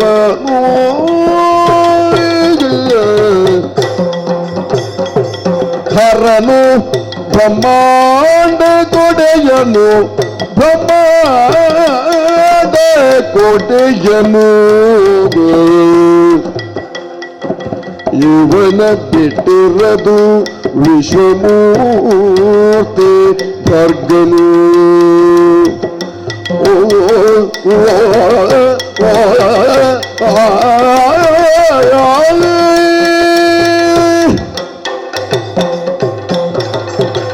ಅಯ್ಯ, ವರ್ಣಿಸುವುದಕ್ಕೆ ತೊಡಗಿದ್ದು ಹೌದು ಅಂತಾದ್ರೆ ಇರ್ಚಾಸಿನ ನಾಲಿಗೆಯುಳ್ಳಂತಹ ಆದಿಶೇಷನಿಗಾದರೂ ವರ್ಣಿಸುವುದಕ್ಕೆ ಅಸದಳ ಶಿವನದ್ದಾದಂತಹ ಮಹಿಮೆಯನ್ನು. ಯಾವನನ್ನು ನೀನು ಪುರುಷ ಮತ್ತು ಪ್ರಕೃತಿ ಎನ್ನುವ ಸ್ವರೂಪದಿಂದ ರಾಮ ಮತ್ತು ಸೀತೆಯಲ್ಲಿ ಆರೋಪಿಸ್ತಾ ಇದ್ದೀವಿ ಅದಲ್ಲ. ಪುರುಷ ಅಂತ ಕೇಳಿದ್ರೆ ಯಾರು? ಅದು ಹರ. ಪ್ರಕೃತಿ ಅಂದ್ರೆ ಯಾರು? ಅದು ಪಾರ್ವತಿ. ಅಪರೇಯಂ ಇತತ್ವನ್ಯಾಂ ಪ್ರಕೃತಿಂ ವಿದ್ಧಿ ಮೇ ಪರಾಂ ಜೀವಭೂತ ಮಹಾವಾಹೋ ಏಧಂ ಧಾರ್ಯತೆ ಜಗತ್. ಒಬ್ಬ ಹೇಳುವುದಿದ್ರೆ ಹಾಗೆ ಹೇಳುವುದು. ಪಾಂಚಭೌತಿಕವಾದಂತಹ ಈ ಒಂದು ಆಯಾಮದಿಂದ ಉಂಟಾದಂತಹ ಈ ಪ್ರಕೃತಿ ಎನ್ನುವುದು ಸೂಕ್ತ ಪ್ರತಿಪಾದ್ಯವಾದ ಹಾಗೆ ಅತ್ಯಪ್ತಿಷ್ಠ ತಪ್ತ ಶಾಂಗುಲಮ, ಈ ಪ್ರಪಂಚವನ್ನು ಮೀರಿ 10 ಅಂಗುಲದಷ್ಟು ಆಚೆಗೆ ಉಂಟು. ಅದು ಹೌದು ಅಂತಾದರೆ ಅದು ಯಾವುದು? ಅದು ಶಿವ. ಪ್ರಪಂಚದಲ್ಲಿ ತನ್ನ ಕೈಯಲ್ಲಿರುವಂತಹ ಡಮರುವನ್ನು ಜೇಂಕರಿಸಿದ್ದರ ಪರಿಣಾಮದಿಂದಲೇ ಓಂಕಾರದ ಜನನವಾಯಿತು. ಓಂಕಾರವೇ ಪ್ರಪಂಚದಲ್ಲಿ ಆದಿಮೂಲವಾದಂತಹ ಅಕ್ಷರವಾಯಿತು. ಆ ಅಕ್ಷರವೇ ತಾನು ಪ್ರಕೃತಿಯಾಗಿ ಆ ಸ್ವರೂಪದಿಂದ ಭೋರ್ ಭುವ ಸ್ವಹ ಎನ್ನುವ ಹಾಗೆ 3 ಬಗೆಯದ್ದಾದಂತಹ ವ್ಯಾಹೃತಿಗಳಾಯಿತು. ಆ ವ್ಯಾಹೃತಿಯೇ ಮುಂದೆ ಬೆಳೆದು ವಿಶ್ವವೃಕ್ಷವಾಯಿತು. ತಲೆಯ ಮೇಗಡೆ ಬೇರು, ಕೆಳಗೆ ಕೊಂಬೆಲೆ ಚಿಗುರು, ಬಿಳಲೂರೆಗಳ ಲೆಕ್ಕಕ್ಕಿಲ್ಲ ಕೊನೆ ಮೊದಲು. ಬೆಳೆವುದೀಪರಿ ಅರಳಿ ಮರದಂತೆ ನರಕೋಟಿ ನಲಿವನದರಲಿ ಬೊಮ್ಮ. ಈ ನೆಲೆಯಿಂದ ತರ್ಕಿಸಿಕೊಳ್ಳುವುದಿದ್ರೆ ಶಿವನೇ ಮೂಲ ಪುರುಷ. ಹಾಗಾಗಿ ಹೇಳ್ತಾ ಇದ್ದೇನೆ, ಶಿವಲಿಂಗದ ಸ್ವರೂಪವನ್ನು ಗಮನಿಸಿ ಆರಾಧಿಸುವಂತಹ ಆಸ್ತಿಕರು ಯಾವ ಸ್ವರೂಪದಿಂದ ಪ್ರಕೃತಿ ಮತ್ತು ಪುರುಷ ತತ್ವವನ್ನು ಕಾಣ್ತಾರೆ ಗೊತ್ತೋ? ಲಿಂಗ ಅಂತ ಹೇಳುವುದೇ ನಿಜವಾದಂತಹ ಪುರುಷ ತತ್ವ. ಅದರಲ್ಲಿರುವ ಪಾಣಿಪೀಠ ಎನ್ನುವುದೇನುಂಟು ಅದೇ ಪ್ರಕೃತಿ ತತ್ವ. ಪ್ರಕೃತಿ ಪುರುಷರನ್ನು ಶಿವಲಿಂಗದಲ್ಲಿ ಕಾಣುವುದಕ್ಕೆ ಸಾಧ್ಯವಾಗುತ್ತದೆ. ಗಿರಿಜೆ ಮೂಲ ಪ್ರಕೃತಿ, ಆದಿಶಕ್ತಿ. ಅವಳನ್ನು ನಂಬಿದ್ದರಿಂದಲೇ ಈ ಕಾಲಕ್ಕೆ ನಮ್ಮಲ್ಲಿ ಯಾವುದೇ ರೀತಿಯ ಕೊರತೆ ಇಲ್ಲದೆ ಅತ್ಯಂತ ನೆಮ್ಮದಿಯಿಂದ ನಮ್ಮ ಈ ಜ್ಯೋತಿರ್ಮೇಧದಲ್ಲಿ ನಾವು ರಾಜ್ಯಪಾಲವನ್ನು ಮಾಡ್ತಾ ಇದ್ದೇವೆ. ಅಭಿಮಾನ ಉಂಟು. ದೇವರೇ ಅಳಿಯನಾಗುವುದು, ಲೋಕದ ರೂಢಿಯಲ್ಲಿ ಅಳಿಯ ದೇವರು, ನನಗೆ ದೇವರೇ ಅಳಿಯನಾಗಿ ಬಂದಿದ್ದಾನೆ ಅಂತಾದರೆ ನನ್ನ ಬದುಕಿನ ಸೌಭಾಗ್ಯ ಎನ್ನುವ ಹಾಗೆ ನಾನು ಭಾವಿಸ್ತೇನೆ. ನಿನಗೆ ಹೇಗೂ ಹಾರುವುದಕ್ಕೆ ಗೊತ್ತುಂಟು. ನೀನೊಂದು ಕೆಲಸ ಮಾಡು. ಏನ್ ಮಾಡ್ಬೇಕು? ನೀನೀಗ ಇಲ್ಲಿವರೆಗೆ ಬಂದಿದ್ದೀಯಲ್ಲ, ಹ, ನಿನಗೆ ಜ್ಞಾನೋದಯ ಆಯಿತು ಅಂತಾದರೆ ಹ. ಮಾತಾಡುವುದಿದ್ರೆ ತುಂಬಾ ವಿಷಯ ಉಂಟು. ವಿಷಯ ನಮ್ಮಲ್ಲಿ ಎಷ್ಟು? ಅಲ್ಲಿ ಹೊರಗೆ ಒಂದು ಅನುಭವ ಮಂಟಪ ಅಂತ ನಾವು ಕಟ್ಟಿಸಿದ್ದೇವೆ. ಹ. ನಮ್ಮ ಶಿವಶರಣರು ಬಂದು ಸೇರುವ ಜಾಗ. ಅಲ್ಲಿ ಸುಮುಖ ಮಂಟಪವು ಉಂಟಲ್ಲ? ಹೌದು, ಅದು ಸುಮುಖ ಮಂಟಪವೂ ಹೌದು, ಅನುಭವ ಮಂಟಪವೂ ಹೌದು. ಒಳ್ಳೆಯ ಮುಖವನ್ನು ಕಾಣುವವರೆಗೆ ಅದು ಸುಮುಖ ನೀನು ಮಂಟಪ. ಅಲ್ಲಿಗೆ ಬಂದರೆ ಶಿವನ ಕುರಿತಾಗಿ ಒಳ್ಳೆಯ ಅನುಭವ ಪಡೆಯುವುದಕ್ಕೆ ಅವಕಾಶ ಉಂಟು. ಹ, ನೀನು ಹಾರಿ ಅಲ್ಲಿದ್ದ 4 ಬಿಲ್ವ ಪತ್ರೆ ತಕೊಂಡು ಬಾ. ಹ. ಬಂದು ಹ. ನಮ್ಮಲ್ಲಿ ಶಿವಾರ್ಚನೆ ಮಾಡುವುದಕ್ಕೆ ವ್ಯವಸ್ಥೆ ಉಂಟು. ಈಗ ಯಾಕೆ ಗೊತ್ತುಂಟ? ಕಾರಣ ಉಂಟು. ಹ. ನಿಮ್ಮ ಅಶ್ವಮೇಧ ಮಾಡಬೇಕಾದ ಅಗತ್ಯವೇ ಇಲ್ಲ. ಮತ್ತೆ ತಿಶಾಕ ಇಶ್ಚ ಬಿಲ್ವಪತ್ರ ಇಶ್ಚ ಹ, ತ್ರಿನೇತ್ರಂ ತ್ರಿಯಾಯುಧಂ ತ್ರಿಜನ್ಮ ಪಾಪ ಸಂಹಾರಂ ಏಕ ಬಿಲ್ವಂ ಶಿವಾರ್ಪಣಂ ಹ, ದಂತ್ಯಶ್ವ ಕೋಟಿ ದಾನಾನಿ ಅಶ್ವಮೇಧ ಶತಾನಿ ಚ ಹ, ಕೋಟಿ ಕನ್ಯಾ ಮಹಾದಾನಂ ಏಕ ಬಿಲ್ವಂ ಶಿವಾರ್ಪಣಂ. ಹ, ಹಾಗಿದ್ರೆ ಒಂದು ಬಿಲ್ವಾರ್ಚನೆ ಮಾಡಿದರೆ ಏನು ಪುಣ್ಯದ ಫಲ ಸಿಗ್ತದೆ ಅಂತ ಕೇಳಿದರೆ, ಹ, ದಂತ್ಯಶ್ವ ಕೋಟಿ ದಾನಾನಿ, ಹ, ಅಶ್ವ ಮತ್ತು ದಂತಿ ಆನೆ ಹ, ಕೋಟಿ ಸಂಖ್ಯೆಯಲ್ಲಿ ದಾನ ಮಾಡಿದರೆ, ಹ, ದಂತ್ಯಶ್ವ ಕೋಟಿ ದಾನಾನಿ ಅಶ್ವಮೇಧ ಶತಾನಿ ಚ, ಅಶ್ವಮೇಧ 100 ಮಾಡಿದರೆ ಹ, ಯಾವ ಪುಣ್ಯ ಪ್ರಾಪ್ತಿಯಾಗ್ತದೋ ಹ. ಅಂತಹ ಪುಣ್ಯ ಎಲ್ಲ ಒಂದು ಬಿಲ್ವ ಪತ್ರೆ ಶಿವನಿಗೆ ಕೊಟ್ಟರೆ ಸಾಕಾಗ್ತದೆ. ಹ. ನಿಮ್ಮ ಕುದುರೆಯನ್ನು ಹಿಡ್ಕೊಂಡು ಬನ್ನಿ, ಅದರ ಹಣೆಯ ಲಿಖಿತ ಕೆಳಗಿಡಿ, ಒಂದು ಬಿಲ್ವಾರ್ಚನೆ ಮಾಡಿ ಹೋಗಿ. ಹ. ರಾಮನಿಗೆ ಬಂದ ದೋಷವೋ ಪಾಪವೋ ಎಲ್ಲ ಪರಿಹಾರ ಆಗ್ತದೆ. ಈಗ ನೀನು ಶಿವನ ಬಗ್ಗೆ ಹೇಳುವುದಲ್ಲ? ಹೌದು. ಶಿವನನ್ನು ನಮ್ಮ ರಾಮ ಏನು ಅರಿಯದವನಲ್ಲ. ಆ. ರಾಮೇಶ್ವರದಲ್ಲಿ ಲಂಕೆಗೆ ಶರದಿಗೆ ಸೇತುವೆಯನ್ನು ಕಟ್ಟುವಾಗ ಆ. ಸ್ವತಃ ನಮ್ಮ ರಾಮದೇವರು ಶಿವನನ್ನು ಪೂಜಿಸಿದ್ದಾನೆ. ಆ. ಹಾಗಾಗಿ ಶಿವನನ್ನು ನಾವು ಅಲ್ಲಗಳೆಯುವುದಿಲ್ಲ. ಆ. ಆದರೆ ಆ. ನಮ್ಮ ರಾಮದೇವರು ಶಿವನನ್ನು ಪೂಜಿಸಿದ್ದಾನೆ ಯಾಕೆ? ಅವನ ವ್ಯಕ್ತಿತ್ವವನ್ನು ಅರಿತು. ಆ. ಹಾಗಿದ್ದರೆ ರಾಮ ಶಿವನ ವ್ಯಕ್ತಿತ್ವವನ್ನು ಅರಿತು ಪೂಜಿಸಿದ್ದಾನೆ, ಹೌದು. ಆದರೆ ಆ. ರಾಮನ ವ್ಯಕ್ತಿತ್ವವನ್ನು ಅರಿತು ನೀವು ಯಾಕೆ ರಾಮನನ್ನು ಪೂಜಿಸಬಾರದು?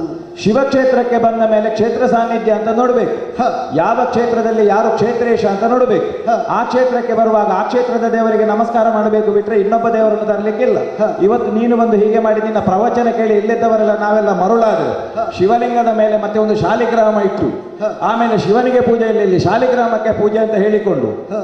ಆಮೇಲೆ ಲಕ್ಷ್ಮೀ ನರಸಿಂಹ ಅಂತರ್ಗತ ಪರಶಿವನಿಗೆ ಅಭಿಷೇಕ ಅಂತ ಹೇಳಿದರೆ, ಮತ್ತೆ ನಾಳೆ ಪ್ರಶ್ನೆ ಇಟ್ಟರೆ ಇಲ್ಲಿ ಕಾಣ್ತದೆ, ಹ. ಮೂಲ ದೇವರಿಗೆ ನಿಜವಾಗಿ ಪೂಜೆ ಆಗುವುದಿಲ್ಲ, ಇನ್ನೊಂದು ದೇವರಿಗೆ ಅಂತ. ಹ. ನೀ ಬಂದದ್ದಿಲ್ಲಿಗೆ ಹೌದು ಅಂತಾದ್ರೆ ಈ ಆಸ್ಥಾನದಲ್ಲಿ ಶಿವನಿಗೆ ಪೂಜೆ ಮಾಡಬೇಕು, ಬಿಟ್ರೆ ಇಲ್ಲಿ ಒಂದು ನೀನು ರಾಮನ ಪೂಜೆ ಮಾಡ್ಲಿಕ್ಕೆ ಹೇಳಿದ್ರೆ ಆಗುವುದಿಲ್ಲ. ನಾನು ಪೂಜೆ ಮಾಡುವುದು ರಾಮನನ್ನೇ. ರಾಮನನ್ನು ನಂಬಿದವ ನಾನು, ಹಾ. ರಾಮನ ಸೇವಕನಾಗಿಯೇ ಬಂದವ. ರಾಮ ಒಪ್ಪಿದಾನಲ್ಲ, ಹಾ, ರಾಮ ಒಪ್ಪು. ನೀನು ಒಪ್ಪಿಲ್ಲಿ ಪೂಜೆ ಮಾಡಿ ಹೋಗು. ಯಾಕೆ ಒಪ್ಪಬೇಕು? ಕಾರಣ ಹೇಳಿದ್ದೇನಲ್ಲ, ಹ. ರಾಮ ಬಂದ್ರೆ ನೀನು ಅವನಿಗೆ ಹೇಳಿದ ಒಪ್ಪಿಸು. ಮಾತ್ರಕ್ಕೆ ಶಿವನನ್ನು ನಾನು ಒಪ್ಪುವುದಿಲ್ಲ. ಹಾ.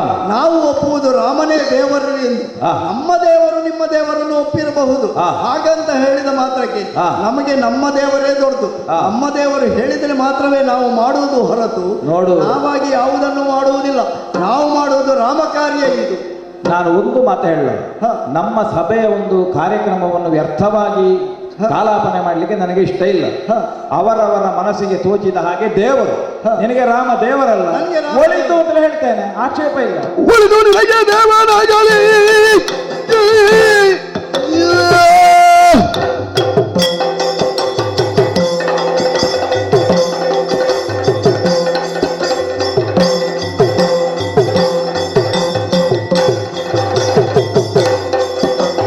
ಉಳಿದು ನಿನಗೆ ದೇವನಾಗಲಿ, ನಿನ್ನಲ್ಲಿ ಕಳುಹಿಕೊಟ್ಟರಾರು ತ್ವರೆಯಲಿ.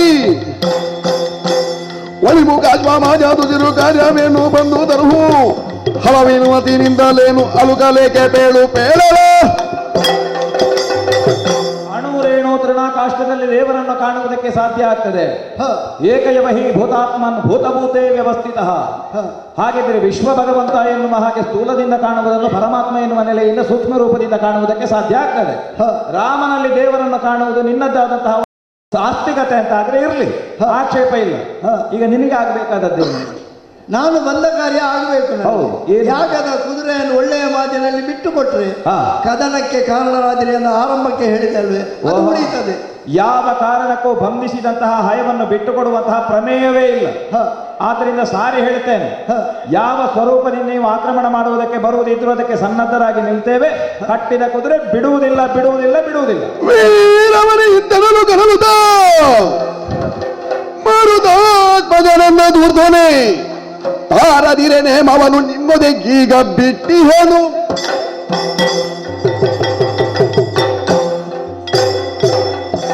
ಇದುವೇ ನಿನ್ನ ಕೊನೆಯ ಮಾತು ಹೌದು ಎಂದಾದರೆ ನನ್ನದು ಒಂದು ಮಾತಿದೆ. ಶತ್ರುಘ್ನ ದೇವನ ಆಜ್ಞೆಯ ಪ್ರಕಾರವಾಗಿ ಎಷ್ಟು ಬೇಕೋ ಅಷ್ಟನ್ನೇ ಮಾತನಾಡಿದ್ದೇನೆ ನಾನು. ನನಗೂ ಒಂದು ವೇಳೆ ಆಜ್ಞೆ ಇತ್ತಿದ್ದರೆ ಇಲ್ಲಿಯೇ ನಿಮ್ಮೆಲ್ಲರನ್ನು ಕಟ್ಟಿಯೋ ಕುಟ್ಟಿಯೋ ಪುಡಿ ಮಾಡಿಯೋ ನನ್ನ ಯಜ್ಞಾಶ್ವವನ್ನು ಕೊಂಡೊಯ್ಯಲು ಸಮರ್ಥ ನಾನಿದ್ದೇನೆ. ಆದರೆ ಈ ಮಾತಿಗೆ ಉತ್ತರ ರಣಾಂಗಣದಲ್ಲಿ ನೋಡಿಕೊಳ್ಳೋಣ. ರಣಾಂಗಣದಲ್ಲಿ ನೋಡಿ. ತಾರದಿಹೆ ನೇಮವನ್ನು ನಮಗಿಲ್ಲಿ ನೇಮ ಕೊಡ್ಲಿಕ್ಕೆ 1000 ದೈವಗಳಿದ್ದಾವೆ. ಗುಳಿಗ ಭೈರವ ಬೇಕಾದಷ್ಟು. ಇನ್ನು ಏನಿದ್ರು ನಿಮ್ಮದ್ದು ನಮ್ಮದ್ದು ನೋಡುವುದಕ್ಕೆ ರಣಾಂಗಣ. ನೋಡು, ಅಲ್ಲಿಯೇ ಸನ್ನದ್ಧರಾಗೋಣ.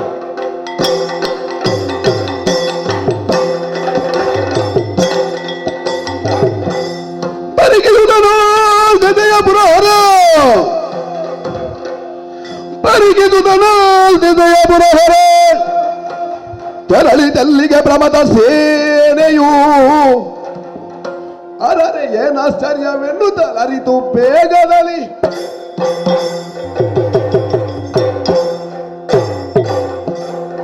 ಏರ್ಬೇಕು ನಾನು. ಯಾವುದಕ್ಕೆ?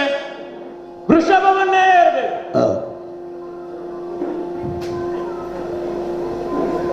ಹೌದು, ನಿಧಾನಗತಿಯಲ್ಲಿ ಹೋಗಬಾರದು, ವೇಗವಾಗಿ ಸಾಗಬೇಕು ಅಂತ ನನ್ನ ಉದ್ದೇಶ ಇದ್ದದ್ದು. ಮತ್ತೆ ನಿಧಾನವೇ ಆಗಬೇಕು ಅಂತ ಆದ್ರೆ ಮತ್ತೆ ಏನು ಮಾಡುದು? ಆ ಕಾರಣಕ್ಕಾಗಿ 4 ದಿಕ್ಕನ್ನು ನಾನು ನೋಡಿದ್ದು. 4 ದಿಕ್ಕನ್ನು ನೋಡಿದವಾಗಲೂ ನಮ್ಮ ಪ್ರಮಥ ಸೇನೆ ಎಲ್ಲಿಗೆ ಹೋಯಿತು? ಇಲ್ಲ, ಪ್ರಮಥ ಸೇನೆ ಗರೆಗೆರೆಗೆ ಕೆಳಗಾಗಿ ಬಿದ್ದಿದೆ. ಎಲ್ಲರೂ ನನ್ನಿಂದ ಆಜ್ಞೆಯನ್ನು ಪಡೆದು ಹೋದಂತಹ ರಂಗಿಯೋ ಶೃಂಗಿಯೋ ಬ್ರಗುಟಿಯೋ ಮೊದಲುಗೊಂಡವರೆಲ್ಲರೂ ಸೋಲನ್ನು ಅನುಭವಿಸಿದ್ದಾರೆ ಅಂತ ಆದ್ರೆ ಇನ್ನು ಇಲ್ಲಿದ್ದು ಪ್ರಯೋಜನ ಇಲ್ಲ. ಯಾವುದು ಆಗಬಾರದಿತ್ತು ಅದು ಆಗಿ ಹೋಗಿದೆ. ನಿಧಾನ ಗತಿಯಲ್ಲಿ ಹೋದರೆ ಮುಗಿಸುವುದಕ್ಕಾಗುವುದಿಲ್ಲ. ಆದುದರಿಂದಲೇ ಸ್ವಲ್ಪ ವೇಗದ ಗತಿಯಲ್ಲಿ ಸಾಕಬೇಕು ಅಂತ ನಾನು ತಿಳ್ಕೊಂಡು ತೀರ್ಮಾನಿಸಿದ್ದು. ಹೋಗುವುದು ಎಲ್ಲಿಗೆ ಎನ್ನುವಂಥದ್ದು ಮುಖ್ಯ ಅಲ್ಲ, ಹೋಗುವಲ್ಲಿಗೆ ಹೋಗಿ ಆರಂಭದಿಂದ ಮುಗಿಸುವುದು ಹೇಗೆ ಅಂತ ಮುಖ್ಯ. ಆದುದರಿಂದಲೇ ವೃಷಭವನ್ನೇ ಏರಿದ್ದೇನೆ, ಕೈಯಲ್ಲಿ ಚಂದ್ರ ತ್ರಿಶೂಲವನ್ನು ಅಂದುಕೊಂಡಿದ್ದೇನೆ. ಏನಿದರ ಮರ್ಮ? ಪ್ರಪಂಚಕ್ಕೆ ಬೇಕಾದಂತಹ ಗಾಳಿ ನೀರು ಅನ್ನ ಈ 3 ಕೊಡುವವನು ನಾನು. ಆ ಕಾರಣಕ್ಕೆ ಬೇಕಾಗಿ ಕೈಯಲ್ಲಿ ಶೂಲವನ್ನು ಹಿಡಿದುಕೊಂಡಿದ್ದೇನೆ, ಚಂದ್ರಚೂಡನಾಗಿಸಿದ್ದೇನೆ. ಆದುದರಿಂದಲೇ ಬೇಕಾದಂತಹ ಸಕಲ ಸಿದ್ಧತೆಯನ್ನು ಮಾಡಿ ಕಾಲ ವಿಳಂಬ ಸಲ್ಲದು, ನೇರವಾಗಿ ಸಾಗುತ್ತೇನೆ ಅಂತ ಹೇಳಿ.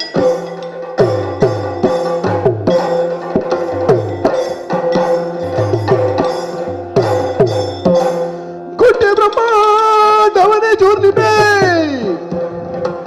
ಭ್ರಷ್ಟನಾರೆಲ್ಲಿ ಹಣುದನ್ನಯ ದಿಟ್ಟ ಶತ್ರುಹನನ್ನು ಮಡುಹಿದವನ ಕಾಂಬುವೆನು.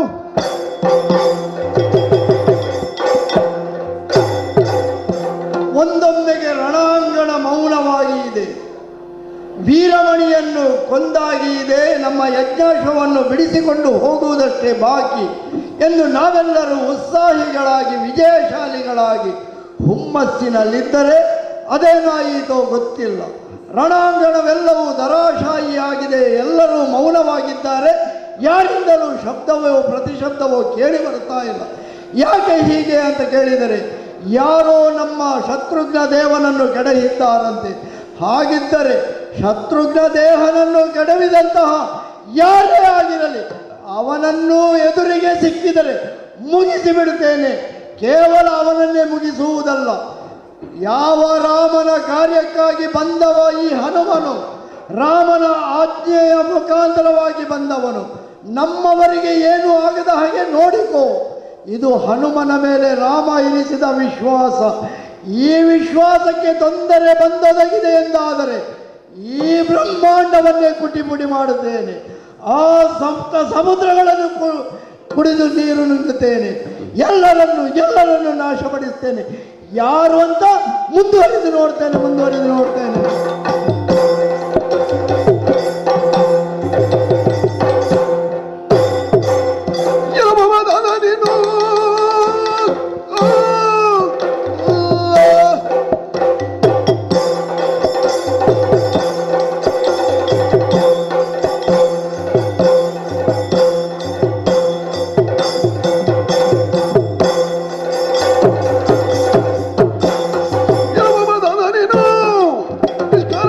ಈಗ ದ್ವೇಷವನ್ನು ಗಳಿಸಿಕೊಂಡು ಹಿಡಿದು ಮೇಲು ಮೇಲೆ ಬೇಗ ಫಲವನ್ನು ಭವಿಸುವೆಯ. ಇದು ಯಾರು ಬಂದದ್ದು? ಪರಿಚಯ ಇಲ್ವಾ ನಿನಗೆ? ಪರಿಚಯ ಸಿಕ್ಕಿತು, ಹಾ. ಅದಕ್ಕೆ ಕೇಳಿದ್ದು. ಸಾಮಾನ್ಯದವರಿಗೆ ಪರಿಚಯ ಸಿಗುವುದಕ್ಕಿಲ್ಲ ಎನ್ನುವ ಕಾರಣಕ್ಕೆ ಬೇಕಾಗಿ ಹಾ ದೇವರನ್ನು ಕಂಡರೆ ಹೇಗಿರಬೇಕು ಹಾ ಆ ರೂಪದಿಂದಲೇ ಇದ್ದೇನೆ. ಹಾ. ಆದರೆ ಈ ರೂಪಕ್ಕೆಲ್ಲ ಬೆದರುವವ ನಾನಲ್ಲ. ಹಾ. ಇದು ರಣಾಂಗಣ. ಇಲ್ಲಿ ನಾವೋ ನೀವೋ ಎನ್ನುವಂತಹ ನಿನಗೆ ನಿರ್ಣಯದಲ್ಲಿ ಸರಿಯಾಗಿ ಪರಿಚಯ ಆಗಬೇಕು ಎನ್ನುವ ಕಾರಣಕ್ಕೆ ಬೇಕಾಗಿ ಕೈಯಲ್ಲಿ ಶೂಲವನ್ನು ಹಿಡಿದಿದ್ದೇನೆ. ಹಾ. ಗಂಗೆ ಶಿರದಲ್ಲಿ ಗಂಗೆ, ಚಂದ್ರಚೂಡನಾಗಿದ್ದೀಯ, ಚಂದ್ರಚೂಡನಾಗಿದ್ದೇನೆ, ವೃಷಭಧಾರಿಯಾಗಿದ್ದೀಯ, ಗಜ ಚರ್ಮಧಾರಿಯಾಗಿದ್ದೇನೆ. ಆದುದರಿಂದಲೇ ಹಾ. ನಾನು ಸ್ಪಷ್ಟವಾಗಿ ಇನ್ನು ನೀನು ಯಾರು ಅಂತ ನನ್ನಲ್ಲಿ ಕೇಳುವುದಕ್ಕಿಲ್ಲ. ಹಾ. ನಿನಗೆ ಸ್ಪಷ್ಟ ಅರ್ಥ ಆಗಬೇಕು ಅನ್ನೋ ಕಾರಣಕ್ಕಾಗಿ ನಾನು ಹೀಗೆ ಅರ್ಥ ಹೇಳಿದ್ದು. ಆಗಿಯೇ ನಾನು ಪ್ರಶ್ನೆ ಕೇಳಿದ್ದು, ಯಾರು ಇದು, ಯಾಕೆ ಯಾರು ಇದು ಅಂತ ಕೇಳಿದೆ. ಹಾ. ಕೇಳುವುದಕ್ಕೂ ಅರ್ಥ ಇದೆ. ಏನು? ಇದು ರಣಾಂಗಣವಾಗಿ ವೀರಮಣಿಯ ಮಧ್ಯೆ ಮತ್ತು ಶತ್ರುಘ್ನ ದೇವನ ಮಧ್ಯೆ ನಡೆಯುವಂತಹ ಕಾಳಗ. ನಮ್ಮ ಯಾಗಾಶ್ವವನ್ನು ಬಂಧಿಸಿದ್ದಾರೆ. ಬಂಧಿಸಿದವರಿಗೆ ಏನು ಮಾಡಬೇಕೋ ಅದನ್ನು ನಾವು ಮಾಡಿದ್ದೇವೆ. ನಮ್ಮ ಯಾಗಾಶ್ವವನ್ನು ಹಿಡಿದುಕೊಂಡು ಹೋಗುತ್ತೇವೆ ಎನ್ನುವಷ್ಟರಲ್ಲಿ ನಿನ್ನ ಪ್ರವೇಶ. ಯಾಕೆ ಈ ರೀತಿಯ ಪ್ರವೇಶ ಅರ್ಥ ಆಗಲಿಲ್ಲ ನನಗೆ. ಪ್ರವೇಶ ಆಗಬೇಕೆಂದ ಸಮಯದಲ್ಲಿ ನೀನು ಬರಲಿಲ್ಲ, ಈಗ ಬಂದಿದ್ದೀಯ, ಅದು ಈ ರೀತಿಯ ವೇಷದಿಂದ. ಶಂಕರದೇವ ಈ ರೀತಿಯಾಗಿ ಬರ್ತಾನಂತ ಆದರೆ, ರಣಾಂಗಣದಲ್ಲಿ ಎದುರಾಳಿಯಾಗಿ ನೀನು ಸಿಗಿತಾನಂತಾದರೆ ನಿನಗೂ ಅದೇ ಗತಿ, ನಿನಗೂ ಅದೇ ಗತಿ. ನಿನಗೆ ಆವೇಶ ಜೋರುಂಟು ಅಂತ ಗೊತ್ತಾಗಿದೆ. ಹಾ. ಯಾಕೆ? ಯಾಕೆ? ಇದು ನನ್ನದು ವೇಷ ಅಲ್ಲ, ಹಾ. ನಾನು ಇರುವುದೇ ಹೀಗೆ. ಹಾ. ನಿನಗೆ ಸ್ವಲ್ಪ ಆವೇಶ ಜೋರುಂಟು. ಅಲ್ಲ, ಯಾವಾಗಲೂ ಇದೇ ವೇಷದಲ್ಲಿ ನಾನು ಇರ್ತೇನೆ. ಇದೇ ರೂಪದಿಂದಲೇ ಇರುವುದು, ಹಾ. ನಾನು ಹೀಗೇ ಇರುವುದು. ಹಾ. ಇದು ಮತ್ತೆ ನವರಾತ್ರಿಗೆ ವೇಷ ಹಾಕಿಕೊಂಡು ಬಂದದ್ದಲ್ಲ, ನಾನು ಅಲ್ಲ, ಇರುವುದೇ ಹೀಗೆ. ಅಲ್ಲಿ ಮನೆಯಲ್ಲಿರುವಾಗ ಹೇಗಿದ್ದಿ ನೀನು? ಏನು? ಹೇಗಿದ್ದಿ? ಮನೆಯಲ್ಲಿ ಹೇಗಿರ್ಬೇಕು ಹಾಗೆ ಇದೆ. ಆಗಲೂ ವೃಷಭಧಾರಿಯಾಗಿದ್ದೀಯಾ? ಅಲ್ಲ. ತ್ರಿಶೂಲವನ್ನು ಹಿಡಿದುಕೊಂಡೇ ಇರ್ತೀಯಾ? ಅದು ದೇವರು ಅಂದ್ರೆ ಹಾ. ನಾವು ಕಾಣುವಂತ ಭಾವ ಹೇಗುಂಟು ಹಾ. ಹಾಗೆ ದರ್ಪಣದಾಗೆ ಕಣ್ಣ ಮುಂಭಾಗದಲ್ಲಿ ದರ್ಪಣ ಹೇಳಿದೆವು ಅಂತ ಆದ್ರೆ ಹಾ. ನಾವು ಹೇಗಿದ್ದೇವೋ ಹಾಗೆ ದೇವರು ಹಾಗೇ ಇರುವುದು. ದೇವರಿಗೆ ನಾವು ಕೊಟ್ಟಂತ ಆಕಾರ ಇರುವುದೇ ಹೊರತು ದೇವರಿಗೆ ಸ್ವತಂತ್ರವಾದಂತ ಆಕಾರ ಇರುವುದು. ನಾವು ಕೇಳಿದ್ದು ಶಿವ ಮಂಗಳ ಮೂರ್ತಿ ಅಂತ ಹೇಳಿ, ನಿನ್ನನ್ನು ಕಾಣುವಾಗ ಮಂಗಳವಾಗಿ ಅದೊಂದು ಆನಂದವೇ ಉಕ್ಕಿ ಬರುತ್ತದೆ ಅಂತ ಹೇಳಿಕೊಂಡು ಹೀಗೆ ಬರುತ್ತಿ ನೀನು. ಯಾವಾಗ ಯಾವಾಗ ಅಗತ್ಯ ಇದೆಯೋ ಆಗ ಬರುತ್ತೆ ಅಂತೆ ನೀನು. ಹ. ಹೌದು, ಈಗ ಬಂದದ್ದು ಯಾಕೆ ಗೊತ್ತುಂಟ? ಯಾಕೆ? ಅರ್ಥ ಆಯ್ತಲ್ಲ? ಹಾ. ಯಾಕೆ ಬಂದದ್ದು? ಯಾಕೆ? ದುರಕ್ಕೆ. ಹ. ತುರಗೆ ಶತ್ರುಹನಿಂದಲೂ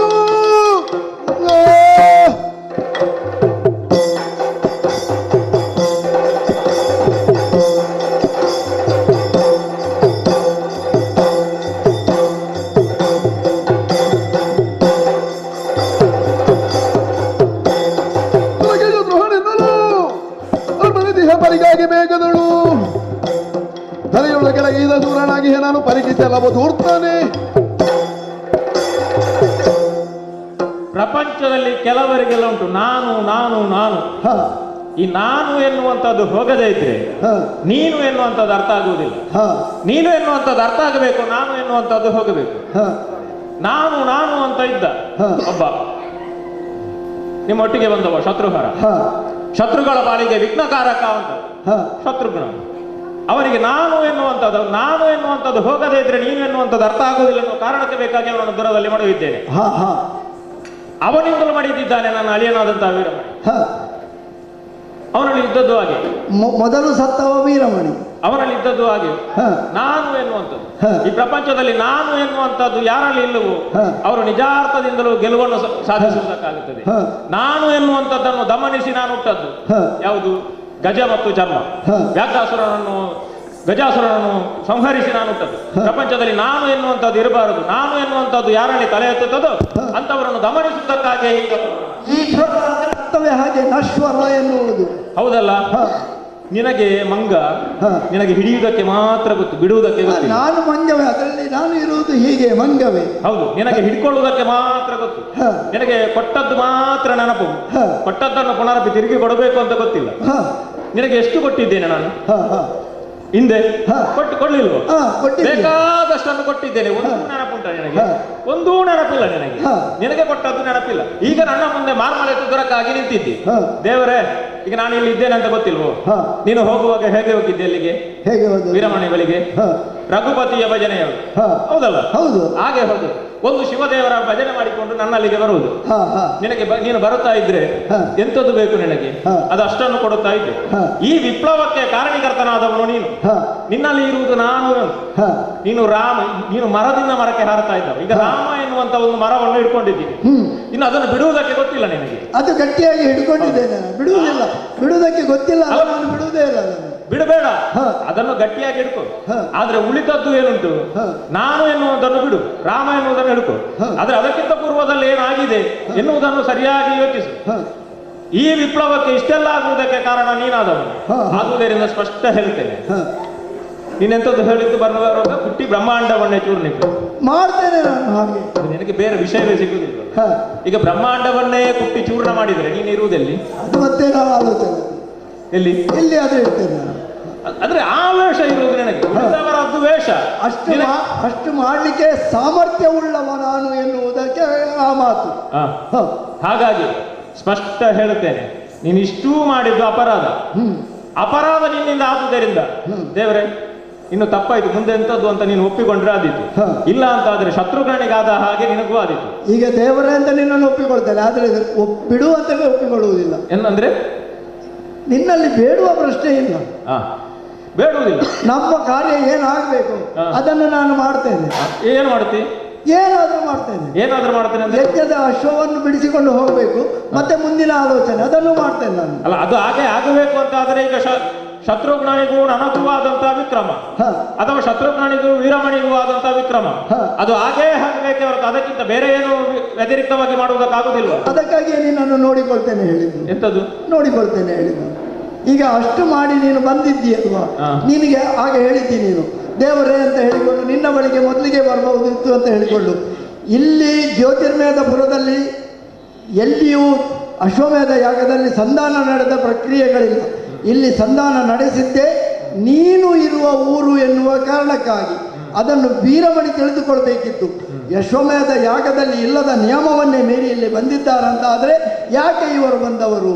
ರಾಮನ ಬಗ್ಗೆ ಇಷ್ಟು ಹೇಳ್ತಾರಂತಾದರೆ, ರಾಮ ಶಿವನನ್ನೇ ಪೂಜಿಸಿದ್ದಾನೆ ಅಂತ ಹೇಳ್ತಾರಂತಾದರೆ ನಿನ್ನಲ್ಲಿ ಕೇಳಿಕೊಳ್ಬಹುದಿತ್ತು ಅವರು. ಹೀಗೊಂದು ಪ್ರಸಂಗ ನಡೆದಿದೆ ದೇವ, ಏನು ಮಾಡುವುದು? ಅದನ್ನು ಅವರು ಮಾಡಲಿಲ್ಲ. ಹಾಗಿದ್ದರೆ ಕೊಟ್ಟ ಅವಕಾಶವನ್ನು ಬಿಟ್ಟವರು ಅವರು. ಈಗ ನೀನು ಎಚ್ಚರಿಸಲಿಕ್ಕೆ ಬಂದದ್ದು.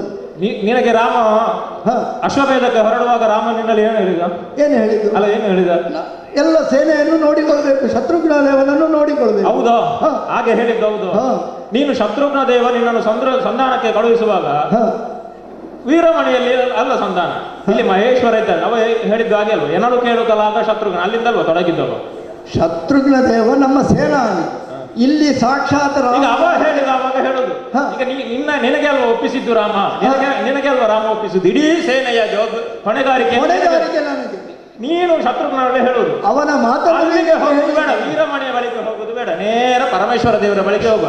ಒಂದು ನಮಗೆ ಕಪ್ಪ ಕಾಣಿಕೆ, ಯುದ್ಧ ಬೇಡ, ನನ್ನ ಪಾದಕ್ಕೆ ಬಂದು ಬೀಳುವುದು. ಆಯ್ತಲ್ಲ, ಪ್ರಸಂಗ ಮುಗಿಯಿತಲ್ಲ, ನಾನು ಮುಗಿಸುವುದಿಲ್ಲ. ನಿನಗೆ ಬಂದು ವೀರಮಣಿಯಲ್ಲಿ ಬಂದು ಹೇಳಬಹುದಿತ್ತಲ್ಲ, ಬಂದದ್ದು ರಾಮನ ಕುದುರೆ, ಇದು ನಮಗೆ ತರವಲ್ಲ, ಬಿಟ್ಟು ಬಿಡುವ ನಾವು.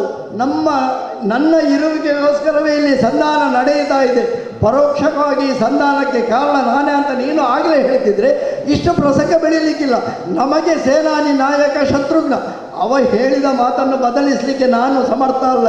ಈಗ ಭಕ್ತರ ಭಾವಕ್ಕೆ ಹಾಗೆ ದೇವರಿಗೆ ಬೇಕಾಗಿ ಭಕ್ತರು, ಭಕ್ತರಿಗಾಗಿ ದೇವರು ಅಂತ ಹೇಳಿಕೊಳ್ಳುವುದಿಲ್ಲ. ನಾವು ಭಕ್ತರು ದೇವರನ್ನು ಒಬ್ಬ ಭಕ್ತನಾದವ ದೇವರಲ್ಲಿ ಏನನ್ನು ಕೇಳುತ್ತಾನೋ ಅದಷ್ಟನ್ನೇ ದೇವರು ಕೊಡಬೇಕು ಹೊರತು ನನಗೆ ಕೊಡುವುದಕ್ಕೆ ಸಾಮರ್ಥ್ಯ ಉಂಟು ಅಂತ ಭಕ್ತರಿಗೆ ಬೇಕಾದದನ್ನು ನೀವು ಬಂದಿದ್ದೀರಿ ಅನ್ನುವ ಕಾರಣಕ್ಕೆ ಬೇಕಾದ ಬೇಕಾದಂತಹ ವರವನ್ನು ಕಪ್ಪ ಕಾಣಿಕೆಯನ್ನು ಕೊಡುವಂತ ಹೇಳುವ.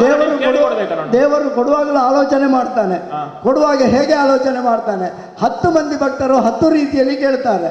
10 ರೀತಿಯಲ್ಲಿ ಕೇಳಿದಾಗ ಲೋಕಕ್ಕೆ ಕಂಟಕವೂ ಆಗಬಹುದು, ಒಳಿತು ಆಗಬಹುದು. ಎಲ್ಲವನ್ನು ದೇವ ಸುಮ್ಮನೆ ಒಪ್ಪಿಕೊಳ್ಳುವುದಿಲ್ಲ, ಪರೋಕ್ಷವಾಗಿ ಎಲ್ಲದಕ್ಕೂ ಒಂದು ದಾರಿಯನ್ನು ಕಂಡುಕೊಂಡೇ ಕೊಡ್ತಾನೆ. ಹೌದಾ? ಈಗ ನೀವು ನೇರವಾಗಿ ವೀರಮಣಿಯಲ್ಲಿಗೆ ಹೋದರೆ, ನಾನು ವೀರಮಣಿಯಲ್ಲಿ ಹೇಳಿದ್ರೆ ಓ ದೇವರು ನೀವು ನಾಳೆ ಪ್ರಚಾರ ಮಾಡುತ್ತೀರಿ, ನೀನು ನಾಳೆ ಪ್ರಚಾರ ಮಾಡ್ತೀವಿ, ದೇವರಲ್ಲಿ ಬೇಕಾದಷ್ಟು ಉಂಟು, ದೇವರು ಒಂದು ಯುದ್ಧವನ್ನು ತಪ್ಪಿಸಿದ, ಇಲ್ಲಿ ಏನು ಇಲ್ಲದ ಹಾಗೆ ಮಾಡಿದ, ನಮಗೊಂದು ಯುದ್ಧ ಆಗಬೇಕಿತ್ತು. ವೀರಮಣಿ ಏನು ಅಲ್ಲದ ಹಾಗೆ ದೇವರು ಮಾಡಿದ್ರು ಅಂತ ನೀನು ಪ್ರಚಾರ ಮಾಡ್ತೀನಲ್ಲ. ಯಾಕೆ ದೇವರಾಗಿ ನೀನು ಬಂದು ಹೇಳ್ತಿದ್ರೆ ಅಲ್ಲ, ನಾನು ಕೇಳಿದರೆ ನಾನು ಹೇಳಬೇಕು. ನೀನು ಬಂದು ಕೇಳಿದರೆ ಶರಣಾಗತರಾದ್ರೆ ನಾನು ಬೇಕಾದದನ್ನು ಕೊಡಬಹುದು. ಅದು ಕೊಡುವುದಕ್ಕೆ ನಾನು ದೇವರು ಹೌದು. ಏನು ಕೇಳದ ದೇವರಿಗೆ ಕೊಡಬೇಕು ಅಂತಾದ್ರೆ ಏನು ದೇವರು? ಜ್ಯೋತಿರ್ಮೇಧಪುರಕ್ಕೆ ಯಜಮಾನ ಯಾರು ಹೇಳು? ವೀರಮಣಿ. ಹಾಗಿದ್ದರೆ ಸಂಧಾನಕ್ಕಾಗಿ ಬರುವವ ಯಾಗದ ಅಶ್ವವನ್ನು ಕಟ್ಟುವಾಗಲೂ ವೀರಮಣಿ ನಿನ್ನಲ್ಲಿ ಕೇಳಿದಾನ? ಇಲ್ಲ. ಅಥವಾ ಮಕ್ಕಳು ಕಟ್ಟಿದ್ದಾರೆ ಎನ್ನುವ ಮಾತ್ರಕ್ಕೆ ಶಿವದೇವನಲ್ಲಿ ಕೇಳುವ ಈ ಕುದುರೆಯನ್ನು ಹೀಗೆ ಮಕ್ಕಳು ಕಟ್ಟಿದ್ದಾರೆ ಇದು ಸರಿಯ ತಪ್ಪ ಕೇಳಿದಾನ? ಇಲ್ಲ. ಯಾವುದನ್ನೂ ಕೇಳದೆ ಅವನೇ ತಾನು ಯಜಮಾನಿಕೆಯನ್ನು ವಹಿಸಿ ಮಕ್ಕಳು ಕಟ್ಟಿದ್ದನ್ನು ಸಮರ್ಥಿಸಿ ನಾನು ನೋಡಿಕೊಳ್ತೇನೆ. ಹಾಗಿದ್ರೆ ಅವನಲ್ಲಿ ಹಮ್ಮು ಇತ್ತು. ಮಕ್ಕಳು ಮಾಡಿದ್ದು ಸರಿ ಎನ್ನುವ ಹಮ್ಮಿಗಾಗಿ ಅವ ಎದುರು ನಿಂತ. ಅಂತಹ ಯಜಮಾನಿಕೆಯ ಸ್ಥಾನದಲ್ಲಿ ವೀರಮಣಿ ಇರುವಾಗ ಸಂಧಾನಕ್ಕಾಗಿ ಬರುವ ಒಬ್ಬ ಸಂಧಾನಕಾರ ಯಜಮಾನನ ಬಳಿಗೆ ಬರಬೇಕಾ ಅಥವಾ ಅವನಲ್ಲಿ ಇರುವ ಇನ್ನೊಬ್ಬನ ಬಳಿಗೆ ಬರಬೇಕು? ನನ್ನನ್ನು ದೇವರು ಅಂತ ತಿಳ್ಕೊಂಡಿದ್ದೆ, ವೀರಮಣಿ ಅಳಿಯ ಅಂತ ತಿಳ್ಕೊಂಡಿದ್ದೆ. ನೀನು ಇಲ್ಲಿ ದೇವರಾಗಿ ಇದ್ದೀಯಾ? ಇದ್ದೇನೆ, ದೇವರಾಗಿಯೇ ಇದ್ದೇನೆ. ಹೇಗೆ ದೇವರಾಗಿ ಬಂದದಲ್ವ ನಾನು? ದೇವರಾಗಿಯೇ ನಿನ್ನ ಮುಂದೆ ಬಂದಿದ್ದೇನೆ. ಹೇಗೆ ಕಾಣುತ್ತೇನೆ? ವೀರಮಣಿ ಅಳಿಯನಾಗಿ ಕಾಣುತ್ತೇನೋ ದೇವರಾಗಿ ಕಾಣುತ್ತೇನೆ ನನಗೆ? ನೀನು ಇಲ್ಲಿ ಮಣೆ ಅಳಿಯನಾಗಿ ಕೇವಲ ಜ್ಯೋತಿರ್ಮೋಧಪುರಕ್ಕೆ ಸುರಕ್ಷೆಯನ್ನು ಕೊಡುವುದಕ್ಕಷ್ಟೇ ಮಾತ್ರ ಇರುವುದು ಹೊರತು ನೀನು ಇಲ್ಲಿ ದೇವರಾಗಿ ಅಲ್ಲ. ಇಲ್ಲಿ ನೀನು ಮಣೆ ಅಳಿಯ. ಈಶ್ವರ ಅಂತ ಹೇಳುವುದಿಲ್ಲ, ವೀರ ಅಂತ ಹೇಳುವುದು. ಈಶ್ವರ ದೇವರು ಅಂತ ಹೇಳಿದ್ರು ಅವರು ನಮ್ಮ ಅಳಿಯ, ಯಜಮಾನನ ಅಳಿಯ. ಹೇಳಿಕೊಳ್ಳುವವರ ಹಾಗೆ ಹೇಳಿಕೊಳ್ಳುವುದು. ಹಾಗಿದ್ದರೆ ಯಜಮಾನನ ಅಳಿಯನಾಗಿ ಇರುವ ನಿನ್ನ ಬಳಿಗೆ ಬರುವುದಕ್ಕಿಂತ ಯಜಮಾನನ ಬಳಿಗೆ ಬಂದರೆ ಅವ ಬೇಕಿದ್ರೆ ನಿನ್ನಲ್ಲಿ ಕೇಳಿಕೊಳ್ಬೇಕಿತ್ತು. ಅವ ಕೇಳಲಿಲ್ಲ, ಅದು ಅವನ ದುರ್ದೈವ. ಅದಕ್ಕೆ ಪ್ರತಿಫಲವನ್ನು ಯುದ್ಧಕ್ಕೆ ಹೊರಡುವಾಗ ಕೇಳಿದ್ದಾನೆ, ಈಗ ಯುದ್ಧದ ಸಿದ್ಧತೆಯಾಗಿದೆ, ಏನು ಮಾಡುವುದು? ನಾ ಹೇಳಿದ್ದೇನೆ, ಅವರು ಬಂದು ಕೇಳಿದರೆ ಕೊಡುವ. ಅವರು ಬಂದು ನನ್ನಲ್ಲಿಗೆ ಬರಲಿಲ್ಲವಲ್ಲ, ಯುದ್ಧಕ್ಕೆ ಸಿದ್ಧರಾಗಿದ್ದಾರಲ್ಲ, ಬೇಕಾದದನ್ನು ಮಾಡುವಂತ ನಾ ಹೇಳಿದ್ದೇನೆ. ಯುದ್ಧಕ್ಕೆ ಸಿದ್ಧತೆ ಹೇಗೆ? ಕೊಡುವ ಎಚ್ಚರಿಕೆಯನ್ನು ಕೊಟ್ಟ ನಂತರ ನಾವು ಯುದ್ಧಕ್ಕೆ ಸಿದ್ಧರಾದದ್ದು. ಆಗ ವೀರಮಣಿಯು ಹೇಳಿಲ್ಲ ನಮ್ಮಲ್ಲಿ ಶಿವದೇವರಿದ್ದಾನೆ, ಅವರಲ್ಲಿ ಒಂದು ಮಾತು ಕೇಳಿಕೊಳ್ಳುವ ಅಂತ ಅವ ಹೇಳ್ತಿದ್ರೆ ಅಲ್ಲಿ ಪ್ರಸಂಗ ಬೇರೆ ಆಗ್ತಿತ್ತು. ಅವ ಹೇಳಿಲ್ಲ, ಶಿವದೇವರ ಮಾತನ್ನೇ ಅವ ತರಲಿಲ್ಲ. ಹಾಗಿದ್ದರೆ ಶಿವದೇವರನ್ನೂ ಲೆಕ್ಕಕ್ಕೆ ತಿಳಿದುಕೊಳ್ಳದೆ ಒಬ್ಬ ಯಜಮಾನನಾಗಿ ವೀರಮಣಿ ಮುಂದುವರಿತಾನಾದ್ರೆ ನಾವು ಸಂಧಾನಕಾರರಾಗಿ ಬಂದವರು ಏನು ಮಾಡಬೇಕು? ಅವನ ಯಜಮಾನಿಕೆಯನ್ನು ಒಪ್ಪಿಕೊಂಡಿದ್ದೇವೆ, ಅವನಲ್ಲಿ ಮಾತನಾಡಿದ್ದೇವೆ, ಅವನ ವರ್ತನೆಯನ್ನು ಖಂಡಿಸಿದ್ದೇವೆ, ಅವನನ್ನು ದಂಡಿಸಿದ್ದೇವೆ. ನಿನಗೆ ಏನಾಗಿದೆ ಗೊತ್ತುಂಟು? ಏನಾಗಿದೆ? ಲೆಕ್ಕಕ್ಕಿಂತ ಹೆಚ್ಚು ಗುರುಗಳಾದ್ರೆ ಇದೇ ಸಮಸ್ಯೆ ಆಗುತ್ತೆ. ಹೇಗೆ? ನೀನು ಕಂಡವರನ್ನೆಲ್ಲ ಕೇಳುವುದು. ನೀನು ಸಾರ್ವಜನಿಕ ಶಿಷ್ಯರಾದ್ರೆ ದೊಡ್ಡ ಅಪಾಯ ಉಂಟು. ನೀನು ಅವರು ಹೇಳಿದ್ದನ್ನು ಕೇಳುವುದು, ಇವರು ಹೇಳಿದ್ದನ್ನು ಕೇಳುವುದು. ಅಲ್ಲಿಂದ ನಿನಗೊಂದು ಲೆಕ್ಕಕ್ಕಿಂತ ಹೆಚ್ಚು ಗುರುಗಳಾಗಿದೆ. ಅಲ್ಲಿ ಒಂದು ಮಾತಿದೆ, ಏನು? ಒಳ್ಳೆಯದು ಯಾವ ಕಡೆಯಿಂದ ಬಂದರೂ ಅದನ್ನು ಸ್ವೀಕರಿಸಬೇಕು ಅಂತ. ಹಾಗೆ ಸಮಸ್ಯೆ ಆಗುವುದು ನಿನಗೆ. ಮತ್ತೆ ಅವರು ಹೇಳಿದ್ದು ಸರಿಯೋ ಇವರು ಹೇಳಿದ್ದು ಸರಿಯೋ? ಕೊನೆಗೆ ಅವರು ಹೇಳಿದ್ದು ಸರಿ ಇಲ್ಲ, ಇವರು ಹೇಳಿದ್ದು ಸರಿ ಇಲ್ಲ. ಕೊನೆಗೆ ನಿನಗೆ ಎಂತದ್ದು ಮಾಡಬೇಕು ಅಂತ ನಿನಗೆ ಗೊತ್ತಾಗುದಿಲ್ಲ. ಈಗ ನಿನಗೇನಾಗಿದೆ? ವೀರಮಣಿ ಸತ್ತ ನಂತರ ನಿನಗೆ ನಿನ್ನ ಅಸ್ತಿತ್ವವನ್ನು ತೋರಿಸಿಕೊಳ್ಬೇಕಾಗಿ ಅಷ್ಟಕ್ಕಲ್ವ ನೀನು ಬಂದದ್ದು. ನಿನ್ನ ಅಸ್ತಿತ್ವವನ್ನು ಆಗ್ಲೇ ತೋರಿಸಿಕೊಳ್ತಿದ್ರೆ ನನ್ನ ಅಸ್ತಿತ್ವ ನನ್ನಲ್ಲೇ ಉಂಟು. ನಿನ್ನಲ್ಲಿ ಅಸ್ತಿತ್ವ ಇಲ್ಲದೆ ಒಟ್ಟು ಮಂಗನಾಗೆ ಚಪಲ ಬುದ್ಧಿಯಿಂದ ನೀನು ವರ್ತಿಸಿದ್ದಿ. ನಿನ್ನ ಮಂಗ ಬುದ್ಧಿಯನ್ನು ಪೂರ್ತಿ ತೋರಿಸಿದ್ದಿ. ನೀನು ಲಂಕೆಗೆ ಹೋಗಿದ್ದಿ. ಯಾವನೇ ಆದ್ರೂ ಮನೆ ಸುಡುವುದಕ್ಕುಂಟು. ಬುದ್ಧಿ ಇದ್ದ ಒಬ್ಬನ ಮನೆ ಸುಡಬೇಕು. ಮನೆ ಸುಟ್ಟ ಅಂತಾರೆ ಅವ ಆತ ತಾಯಿ ದೋಷಿ ಅಂತ ಪರಿಗಣಿಸಲ್ಪಟ್ಟ. ಯಾರ ಮನೆಯನ್ನು ಸುಟ್ಟದ್ದು? ನೀನು ಲಂಕೆಗೆ ಹೋಗಿದ್ದಿ, ಮನೆ ಸುಟ್ಟಿದ್ದಿ. ಮನೆ ಸುಟ್ಟಂತ ದ್ರೋಹಿ ನೀನು. ಯಾರ ಮನೆಯನ್ನು ಸುಟ್ಟದ್ದು? ಯಾರೇ ಇರಲಿ, ಯಾರದ್ದೇ ಆದ್ರೂ, ಎಂತವನೇ ಆದ್ರೂ. ಯಾವಾತ ನನ್ನ ಬಾಲಕ್ಕೆ ಬೆಂಕಿ ಕೊಡುವಂತಹ ಪ್ರಯತ್ನ ಮಾಡಿದ್ದಾನೋ ಅವನ ಊರಿನ ಮನೆಯನ್ನು, ಯಾಕೆಂದ್ರೆ ಬರೇ ಸಾಮಾನ್ಯ ಮಂಗ ಅಂತ ತಿಳಿದುಕೊಂಡು ಆ ಮಂಗನ ಬಾಲಕ್ಕೆ ಬೆಂಕಿ ಕೊಟ್ಟರೆ ಏನೂ ಮಾಡಿದ್ರೆ ನಡೀತದೆ ಅಂತ ಹೇಳುವಂತಹ ಉದ್ದಟತನದ ವರ್ತನೆ. ಅವ ಮತ್ತೆ ಮಂಗವನ್ನು ನೋಡಿದ್ರೆ ಆಲೋಚನೆ ಮಾಡಬೇಕು, ಬಾಲವನ್ನು ಮುಟ್ಟೋದು ಬಿಡು, ಮಂಗವನ್ನು ನೋಡಿದ್ರೆ 100 ಅಡಿ ಹಿಂದೆ ಸರಿಬೇಕು. ಅಂತಹ ಪಾಠವನ್ನು ಕಲಿಸಿಕೊಟ್ಟಿದ್ದೇನೆ. ಇಲ್ಲ, ನಿನಗೆ ಸರಿಯಾಗುದಿಲ್ಲ. ನಿನಗೆ 4 ಬೆನ್ನಿಗೆ ಬೀಳದಿದ್ರೆ ಸರಿಯಾಗುದಿಲ್ಲ. ನೋಡೋಣ.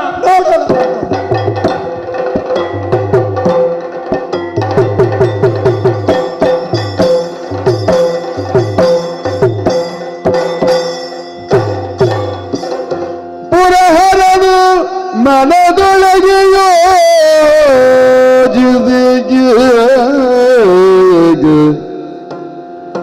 ಧುರವದಗೆ ನಾವು ಬಯರಂದಿಗೂ ಬರದು ಜಯ ಗಾಯದು.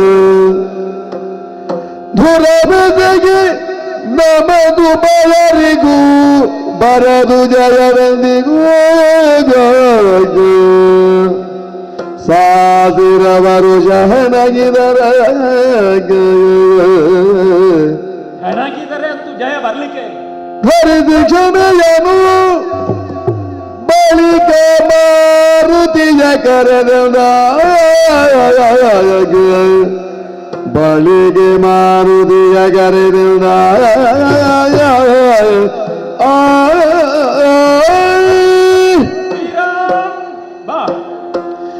ವೀರಮ ಶ್ರೀ ರಾಮ ಕಿಂಕರ ವೀರಮ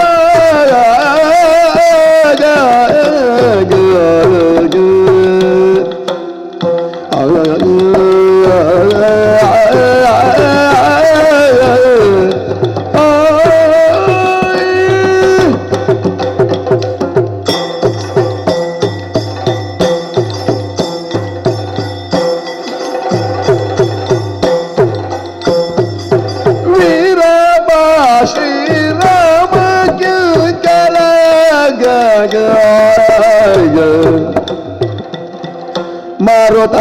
ಮಾರುತಾತ್ಮಜತಾಳು ಸೈರನಿ ಮಾರುತಾತ್ಮಜತಾಳು ಸೈರನೆ ವೀರಮಣಿ ಶತ್ರುಹನ ವಾಹಿನಿ ಪರಿಣಿಯುಳೆ ಕೊರಗಿದೆ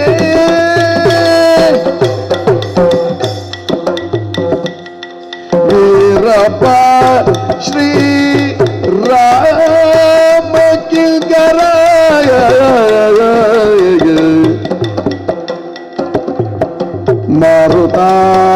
ಮಾರುತಾತ್ಮಜ ತಾಳು ಸೈರನೆ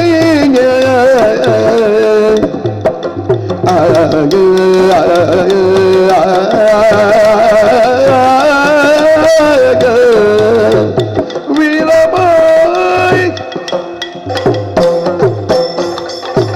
ವೀರಂ ಯುದ್ಧ ಮಾಡುವ. ಅಲ್ಲ ಯುದ್ಧ ಮಾಡಬಹುದು. ಅಲ್ಲ ನೀನೇ ಹೇಳೋದು ಬಿಡುವುದಿಲ್ಲ ಅಂತ ಹೇಳಿ ಬಾ ನೋಡುವ. ಅಲ್ಲ ಯಾರಿಗೆ ಬೇಕಾಗಿ ಯುದ್ಧ ಮಾಡುವುದು ಅಂತ ಅದು ನೀನು ಹೇಳಬೇಕು. ನೀನು ನಾನು ದುರವೆಸಗೆ ಎಂದಿಗೂ 1000 ವರುಷ ಹೆಣಗಿದರೆ ಅಲ್ಲ ಹೆಣಗಿದರೆ ಹೇಗೂ ಬರ್ಲಿಕ್ಕಿಲ್ಲ. ದುರವೆಸಗೆ ಎಂದಿಗೂ 1000 ವರ್ಷಗಳವರೆಗೆ ಹೋರಾಟ ಮಾಡಿದರು ಜಯವಂದಿತ. ಆದ್ರೆ ನಿನ್ಗೆ ಇಲ್ಲಿಂದ ಹೋಗ್ಲಿಕ್ಕೆ ಆಗುವುದಿಲ್ಲಲ್ಲ. ಯಾಕೆ? ಅಷ್ಟು ಸುಲಭದಲ್ಲಿ ಬಿಟ್ಟು ಹೋಗ್ಲಿಕ್ಕೆ ಆಗುವುದಿಲ್ಲ.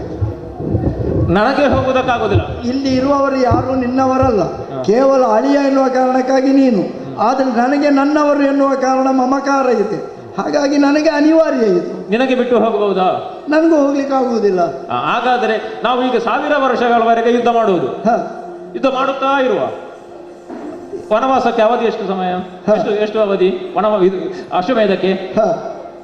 1 ವರ್ಷದ ಅವಧಿ. ಈಗ ನಾವು 1000 ವರ್ಷಗಳವರೆಗೆ ಹೋರಾಟ ಮಾಡಿದರೆ ಅಶ್ವಮೇಧಕ್ಕೆ 1 ವರ್ಷ ಅಲ್ವಾ ಅವಧಿ? ಹೌದು. ಏನು ಮಾಡುವುದು?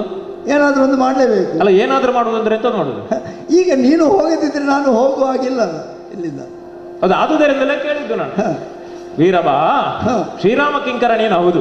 ಆದ್ರೂ ಒಂದು ಸ್ವಲ್ಪ ಯುದ್ಧ ಮಾಡುವ ಅಂತ ಹೇಳಿ. ಆದ್ರೂ ಬೇಡ, ತೊಂದರೆ ಇಲ್ಲ. ಈಗ ಹೇಳು, ಬದಲಾಯಿತು ನಿನ್ನ ಧ್ವನಿ ಈಗ. ಈಗ ನೀನು ನಾನು ಹೋರಾಟ ಮಾಡುವುದು. ನಾನು ಸೋಲುವುದಕ್ಕುಂಟು ನಿನಗೆ? ನಾನು ಸೋಲುವುದಕ್ಕುಂಟು ನಿನಗೆ? ಅದು ಹೇಳಲಿಕ್ಕೆ ಆಗುವುದಿಲ್ಲ. ಬೇಡ, ನೀನು ಸೋಲುವುದಕ್ಕುಂಟು ನನಗೆ? ಅದನ್ನು ನನಗೆ ಹೇಳಲಿಕ್ಕೆ ಆಗುವುದಿಲ್ಲ. ಇಲ್ಲ, ದೇವನಾಗಿ ನಾನು ಹೋರಾಟಕ್ಕೆ ನಿಂತರೆ ನಾನೂ ಸೋಲುವುದಕ್ಕಿಲ್ಲ. ದೇವತ್ವಕ್ಕೆ ಸೋಲು ಯಾವತ್ತೂ ಇಲ್ಲ. ಇಲ್ಲವೇ ಇಲ್ಲ.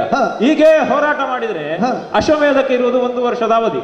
ಈ 1 ವರ್ಷದ ಅವಧಿಯ ಒಳಗೆ ಇದು ಪೂರ್ಣಗೊಳ್ಳಬೇಕು. ನಾವು ಯಾರಿಗೆ ಅಂತ ಹೋರಾಟ ಮಾಡುದು? ನಿನ್ನ ಕಡೆಯಿಂದ ಬಂದಂತ ಶತ್ರುಘ್ನನು ಮಲಗಿದ್ದಾನೆ, ವೀರಮಣಿಯೂ ಮಲಗಿದ್ದಾರೆ. ಮೊದಲೇ ನಿನಗೆ ಇದನ್ನು ಆಲೋಚನೆ ಮಾಡಬಹುದಿತ್ತು. ಅದು ನಾನು ಹೇಳಿದ್ದೇನಲ್ಲ, ನಿನ್ನ ಮಂಗಬುದ್ಧಿಯಿಂದ ಇಷ್ಟೆಲ್ಲ ಆದದ್ದು. ನೀನು ಸ್ವಲ್ಪ ಯೋಚಿಸಬೇಕಿತ್ತು. ನೀನು ಒಟ್ಟು ಗೊಂದಲಕ್ಕೆ ಈಡಾಗಿದ್ದಿ. ನೀನು ಕೈಯಲ್ಲಿ ನೀನು ಆವೇಶ ಬಂದು ಕುಟ್ಟಿ ಬ್ರಹ್ಮಾಂಡವನ್ನೇ ಚೂರ್ಣಿಪೆ ಅಂತ ನೀನು ಹೇಳುವುದು. ಅದು ಬಿಟ್ಟರೆ ಬೇರೆ ಏನು ಗೊತ್ತಿಲ್ಲ ನಿನಗೆ. ನನ್ನ ಸ್ವಭಾವವೇ ಹಾಗೆ. ಏನು ಮಾಡುವುದು? ಈಗ ಒಂದು ಕೆಲಸ ಮಾಡು. ದೇವರು ಅಂತ ಮೇಲೆ ಮೆಚ್ಚಿದ ಮೇಲೆ ವರ ಕೊಡುವುದು ಅಂತ ಉಂಟು. ಮೆಚ್ಚಿದೆ ಇದಕ್ಕೆ ನಿನ್ನ ಭಕ್ತಿಯ ಉಚ್ಚರಿಸಲಿದೇನಿದೆ ತಪಕ್ಕೆ. ತಪಸ್ಸು ಮಾಡಿದ್ರೆ ಕೇಳುವುದಾಗೆ, ಅದು ರಕ್ಕಸರು ಅಂತ ನೋಡುವುದಕ್ಕಿಲ್ಲ, ಯಾರು ಅಂತ ನೋಡುವುದಕ್ಕಿಲ್ಲ, ಮತ್ತೆ ಕೊಡುವುದೇ. ಮೆಚ್ಚಿದ್ರೆ ಮತ್ತೆ ಕೊಡುವುದೇ. ಈಗ ನಾನು ಮೆಚ್ಚಿದ್ದೇನೆ. ಈಗ ನೀನು ಕೊಡ್ಲಿಕ್ಕೆ ಆರಂಭ ಮಾಡಿದ್ದ. ಏನು ವರ ಬೇಕು ಕೇಳು, ಒಂದು ವರ ನಾನು ಕೊಡ್ತೇನೆ. ಅಲ್ಲ ನಿನಗೆ ವಧು ಕೊಡುವುದಕ್ಕಾಗುದಿಲ್ಲ, ನೀನು ಬ್ರಹ್ಮಚಾರಿ, ಮತ್ತೆ ನಿನಗೆ ವರವೇ ಕೊಡಬೇಕು, ವಧು ಕೊಡುವುದೇ. ಹಿಂದೆ ಸಾಕಷ್ಟು ಕೊಟ್ಟದ್ದು ಇದೆ, ಕೊಟ್ಟಿದ್ದೇನೆ. ಆದ್ರೂ ನಿನಗೆ ಕೊಡುವಂತ ಉಳಿದವರಿಗೆ ಕೊಡುವುದಕ್ಕಿಂತಲೂ ನಿನಗೆ ಕೊಡುವ ಅಂತ ಕಾಣುತ್ತದೆ. ನಿನಗೆ ಕೊಟ್ಟರೆ ಏನಾದ್ರು ಪ್ರಯೋಜನಕ್ಕಾಗುತ್ತದೆ? ಉಳಿದವರಿಗೆ ಕೊಟ್ಟರೆ ಅದು ಏನಕ್ಕೇನೋ ಆಗುತ್ತದೆ, ನಿನಗೆ ಕೊಟ್ಟರೆ ಪ್ರಯೋಜನಕ್ಕಾಗುತ್ತದೆ. ಹಾಗಾಗಿ ಏನಾದ್ರೂ ಬೇಕು ವರ ಬೇಕು ಅಂತಂದ್ರೆ ಕೊಡುತ್ತೇನೆ. ಈಗ ನೀನು ವರ ಕೊಡ್ಲಿಕ್ಕೆ ಆರಂಭ ಮಾಡಿ. ಒಳಗೆ ರಾಮನ ಕರುಣಾರಸದೊಳಗೆ, ರಾಮನ ಕರುಣಾರಸದೊಳಗೆ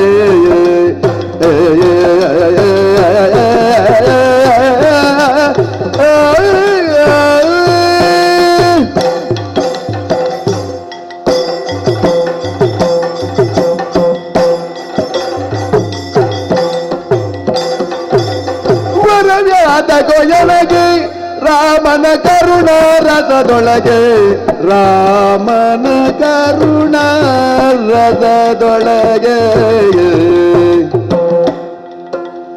ಇರುತ್ತಿರ ನಿನ್ನಯ ಹಂಗನಗೆ ತಗೆ, ಇರುತ್ತಿರ ನಿನ್ನಯ ಹಂಗನಗೆ ತಗೆ, ತರಳಲೋ ಬಂದಿಹ ಬದವನೆ ಬಿಡಿಯುದಾಗ ವರವ್ಯಾತ ಕೊಯನಗೆ ರಾಮನ ಕರುಣಾರಸದೊಳಗೆ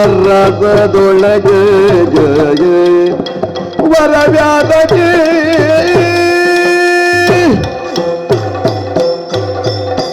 ನಿನ್ನ ದೇವತ್ವವನ್ನು ಒಪ್ಪಿಕೊಳ್ತೇನೆ ನಾನು, ಅದಕ್ಕೂ ನನ್ನ ನಮಸ್ಕಾರವೂ ಇದೆ.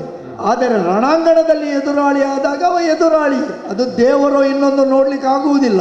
ನೀನು ಬಂದದ್ದು ಹಾಗೆ ಅಲ್ವೇ, ಹಾಗಾಗಿ ಎದುರಾಳಿಯಾಗಿ ವರ್ತಿಸಿದ್ದೇನೆ ಹೊರತು ದೇವತ್ವವನ್ನು ನಾನು ಒಪ್ಪಿಕೊಳ್ಳುವುದಿಲ್ಲ ಅಂತಲ್ಲ.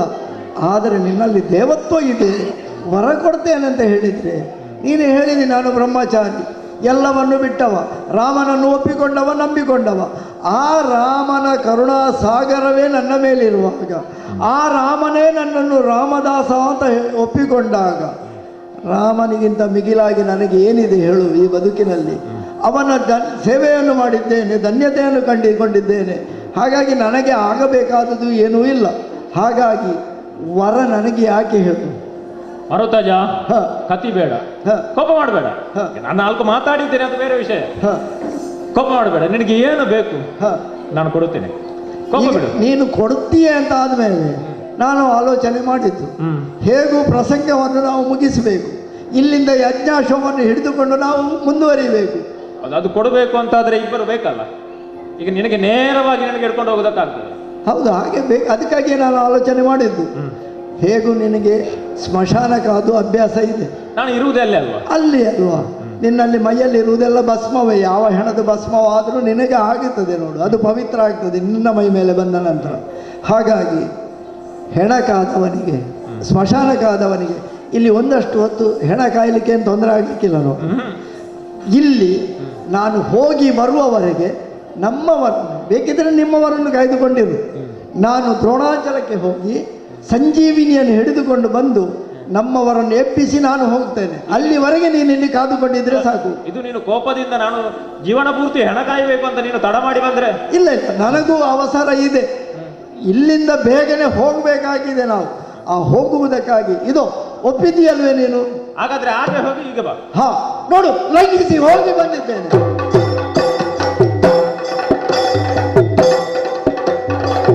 ತಂದೆಯ ತಂದಿದ್ದೇನೆ. ಎಷ್ಟು ತಂದಿದ್ದಿ? ನಮ್ಮವರಿಗೆ ಎಷ್ಟು ಬೇಕೋ ಅಷ್ಟು ಉಂಟು ಇದರಲ್ಲಿ. ಅಂದ್ರೆ ನಮ್ಮವರನ್ನು ಎಬ್ಬಿಸಿಕೊಂಡು ಹೋಗ್ತೇನೆ. ಅದು ನಿಮ್ಮವರು ಅಂದ್ರೆ? ನನ್ನ ಒಟ್ಟಿಗೆ ಬಂದವರು ಶತ್ರುಘ್ನ ದೇವಾದಿ ಸೇನೆ, ರಾಮಸೇನೆ. ನೀನು ಹುಡುಕುದು ಯಾರನ್ನು? ಶತ್ರುಘ್ನ ದೇವ ಎಲ್ಲಿದ್ದಾನೆ, ನಮ್ಮ ದಮನ ಪುಷ್ಕರ ಅವರೆಲ್ಲ ಎಲ್ಲಿದ್ದಾರೆ ಅಂತ ಹೇಳಿದ್ರು. ಉಳಿದವರು ಏನು ಮಾಡಿದ್ದಾರೆ ನನಗೆ? ನೀನಿದ್ದೀಯಲ್ವ ದೇವನಾಗಿ. ಮತ್ತೆ ನೀನು ತಂದದ್ದು ನಮ್ಮವರಿಗೆ ಈಗ ಸಂಜೀವನ ಎನ್ನುವಂಥದ್ದು ಅದು ವಿಶಿಷ್ಟವಾದಂಥ ಔಷಧಿಯ ಗುಣವನ್ನು, ಸತ್ವವನ್ನು ಹೊಂದಿದಂಥ ಸಸ್ಯ ಅಲ್ವಾ? ಹಿಂದೆ ತಿಳಿದುಕೊಂಡದ್ದು ನಾನು. ಅಲ್ಲ, ನೀನು ಇದಕ್ಕಿಂತಲೂ ಹಿಂದೆ ತಂದಿದ್ಯೋ? ತಂದಿದ್ದೇನೆ. ಲಕ್ಷ್ಮಣ ದೇವ ಮೂರ್ಛೆ ಬಿದ್ದಾವಾಗ ನೀ ತಂದಿದ್ದೇನೆ. ಅದರಲ್ಲಿ 4 ಎಷ್ಟುಂಟು? 4 ವಿಶೇಷವಾದಂಥ ಸತ್ವ ಉಂಟು. ಸಂಧ್ಯಾಕರಣಿ, ಶಲ್ಯಾಕರಣಿ, ಸಂಜೀವಿನಿ, ಮೃತ ಸಂಜೀವಿನಿ. ಅದು ವಿಶಿಷ್ಟವಾದಂತಹ 4 ಔಷಧಗಳು. ಬರೇ ಸತ್ತವರನ್ನು ಬದುಕಿಸುವುದು ಮಾತ್ರ ಅಲ್ಲ, ಅದರಲ್ಲಿ ಕೈಕಾಲು ತುಂಡಾದವರನ್ನು ಒಂದು ಭಾಗದಿಂದ, ಮತ್ತೆ ಬೇರೆ ಬೇರೆ ದೇಹದ ಒಂದೊಂದು ಭಾಗಗಳು ತುಂಡಾದರೆ ಒಂದೊಂದು ಜಜ್ಜಲ್ಪಟ್ಟರೆ ಯಾವುದು ಎನ್ನುವಂಥದ್ದು ಆಯುರ್ವೇದದ ಅದು ವಿಶಿಷ್ಟವಾದಂತಹ ಸತ್ವ. ಎಲ್ಲ ಔಷಧಿಯ ಲಕ್ಷಣಗಳು. ಅದಕ್ಕಾಗಿ ನಾನು ಕೇಳಿದ್ದು ಎಷ್ಟು ತಂದಿದ್ದೀಯ ಅಂತ ಕೇಳಿದ್ರು. ಅದು ಬೇರೆ ಬೇರೆ ಒಂದೇ ಗಿಡದಿಂದ, ಒಂದೇ ಸಸ್ಯದಿಂದ ಅದಲ್ಲ. ಅದಕ್ಕೆ 4 ಬೇರೆ ಬೇರೆ 4 ಬೇರೆ ಬೇರೆ ವರ್ಗಗಳು. ಶಲ್ಯಾಕರಣಿ, ಸಂಧ್ಯಾಕರಣಿ. ನಮ್ಮವರಿಗೆ ಎಷ್ಟು ಬೇಕು ಅದಕ್ಕಿಂತ ಸ್ವಲ್ಪ ಹೆಚ್ಚೇ ತಂದಿದ್ದೇನೆ. ಯಾಕೆಂದ್ರೆ ಕಡಿಮೆ ಅಂತ ಆಗಬಾರ್ದು ನೋಡು. ಕೆಲವು ಮತ್ತೊಮ್ಮೆ ಹೋಗಿ ಬರ್ಲಿಕ್ಕೆ ಕೆಲವು ಸಂದರ್ಭದಲ್ಲಿ ಅದನ್ನು ಹಚ್ಚಿ ಹೊಳಿಯುವಲ್ಲಿ ಹೊಳಿಗೆ ಹಾಕಬೇಕು ಅಂತದ್ದು ಉಂಟು. ಅದು ನಿಮ್ಮ ಸುಶಾಣ ಇರ್ಲಿಲ್ವಾ ವೈದ್ಯ? ಅದು ಅವನಿಗೆಲ್ಲ ಗೊತ್ತುಂಟು ಅದು ಅದರ ವಿಶೇಷ. ಅವ ನಮ್ಮಲ್ಲಿ ಎಲ್ಲರೂ ಇದ್ದಾರಪ್ಪ. ಅವ ವೈದ್ಯ ಅಲ್ವಾ? ಅವ ಅದನ್ನೆಲ್ಲ ಮಾಡಿದ್ದಾನೆ. ಈಗ ಬರೇ ವೀರಮಣಿಯ ಅಥವಾ ಶತ್ರುಘ್ನನನ್ನು ಮಾತ್ರ ಬದುಕಿಸಿದರೆ ಅಥವಾ ವೀರಮಣಿಯ ಕಡೆಯವರನ್ನು ಮಾತ್ರ ಬದುಕಿಸಿದರೆ ನಿನಗೆ ಕುದುರೆ ಕಟ್ಟಿದವರು ಯಾರು?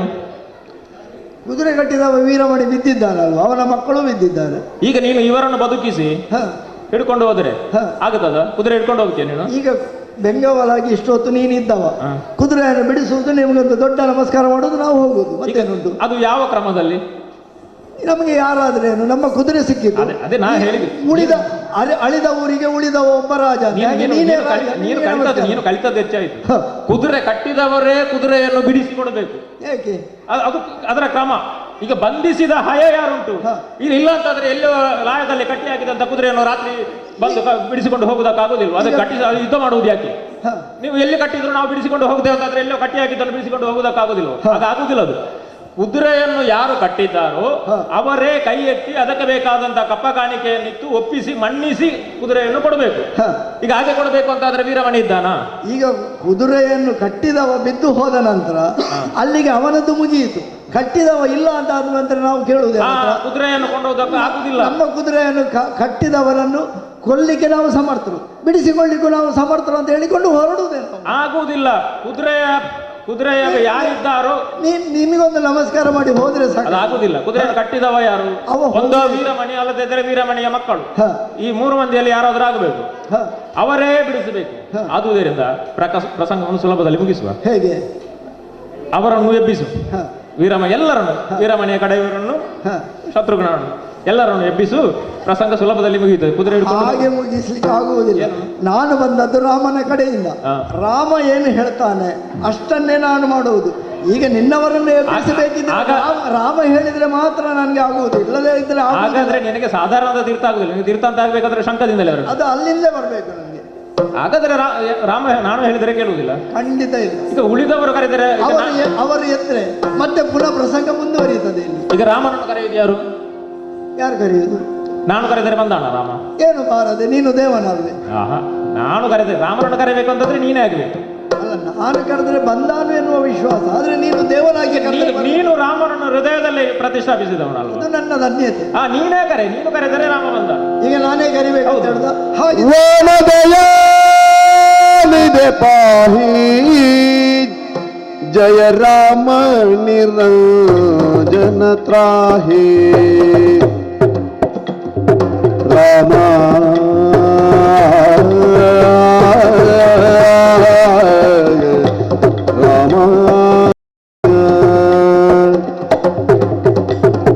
ರಾಮ ದಯಾ ನಿಧಿ ಪಾಹಿ ಜಯ ರಾಮ ನಿರಂಜನ ತ್ರಾಹಿ ಜಯ ರಾಮ ನಿರಂಜನ ತ್ರಾಹಿ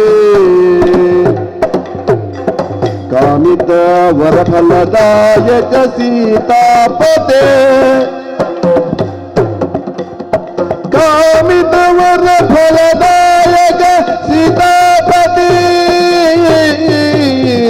ರಾಮ ರಾಮ ಭರತಾಗ್ರಜ ಜಯ ಜಯ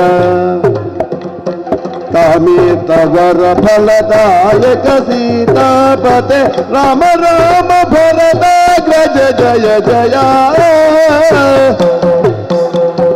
ರಾಮ ದಯಾ ನಿಧಿ ಪಾಹಿ ಜಯ ರಾಮ ನಿರಂಜನ ತ್ರಾಹಿ ರಾಮ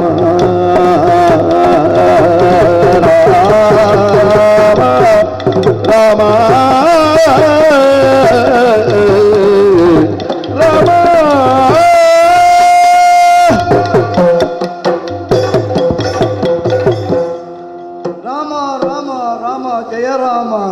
ದಯಾನಿಧಿ. ಆಯ್ತಲ್ಲ, ನಿನ್ನ ಕರೆ ಕೇಳಿದ್ದೇ ತಡ. ರಾಮದೇವರು ಬಂದರು, ಪ್ರತ್ಯಕ್ಷರಾಗಿ ಹೇಳಿದ್ರಲ್ಲ ನಿನ್ನ. ಇನ್ನು ಅವರಲ್ಲಿ ಯುದ್ಧ ಆಗುವುದಕ್ಕಿಲ್ಲ. ಈಗ ನಿನಗೆ ಭಯ ಇದ್ದದ್ದೇನು? ಪುನರಪಿ ಎರಡೂ ಕಡೆಯವರು ಎದ್ದು ನಿಂತರು ಅಂತ ಆದ್ರೆ ಹೋರಾಟ ಆಗುತ್ತದೆ. ಇದು ಹೀಗೆ ಸಾಗುತ್ತದೆ ಅಂತಲ್ವ? ಮತ್ತೆ ಪ್ರಯತ್ನ ವ್ಯರ್ಥ ಆಗುವುದು. ರಾಮನ ಮಾತು ಕೇಳಿದ್ಯಾ? ರಾಮ ಹೇಳಿದ್ರಲ್ಲ, ಇನ್ನು ಹೋರಾಟ ಆಗುವುದಕ್ಕಿಲ್ಲ. ಹರಿಹರನಲ್ಲಿ ಭೇದ ಇಲ್ಲ, ಇಬ್ಬರಲ್ಲಿಯೂ ಭೇದ ಇಲ್ಲ.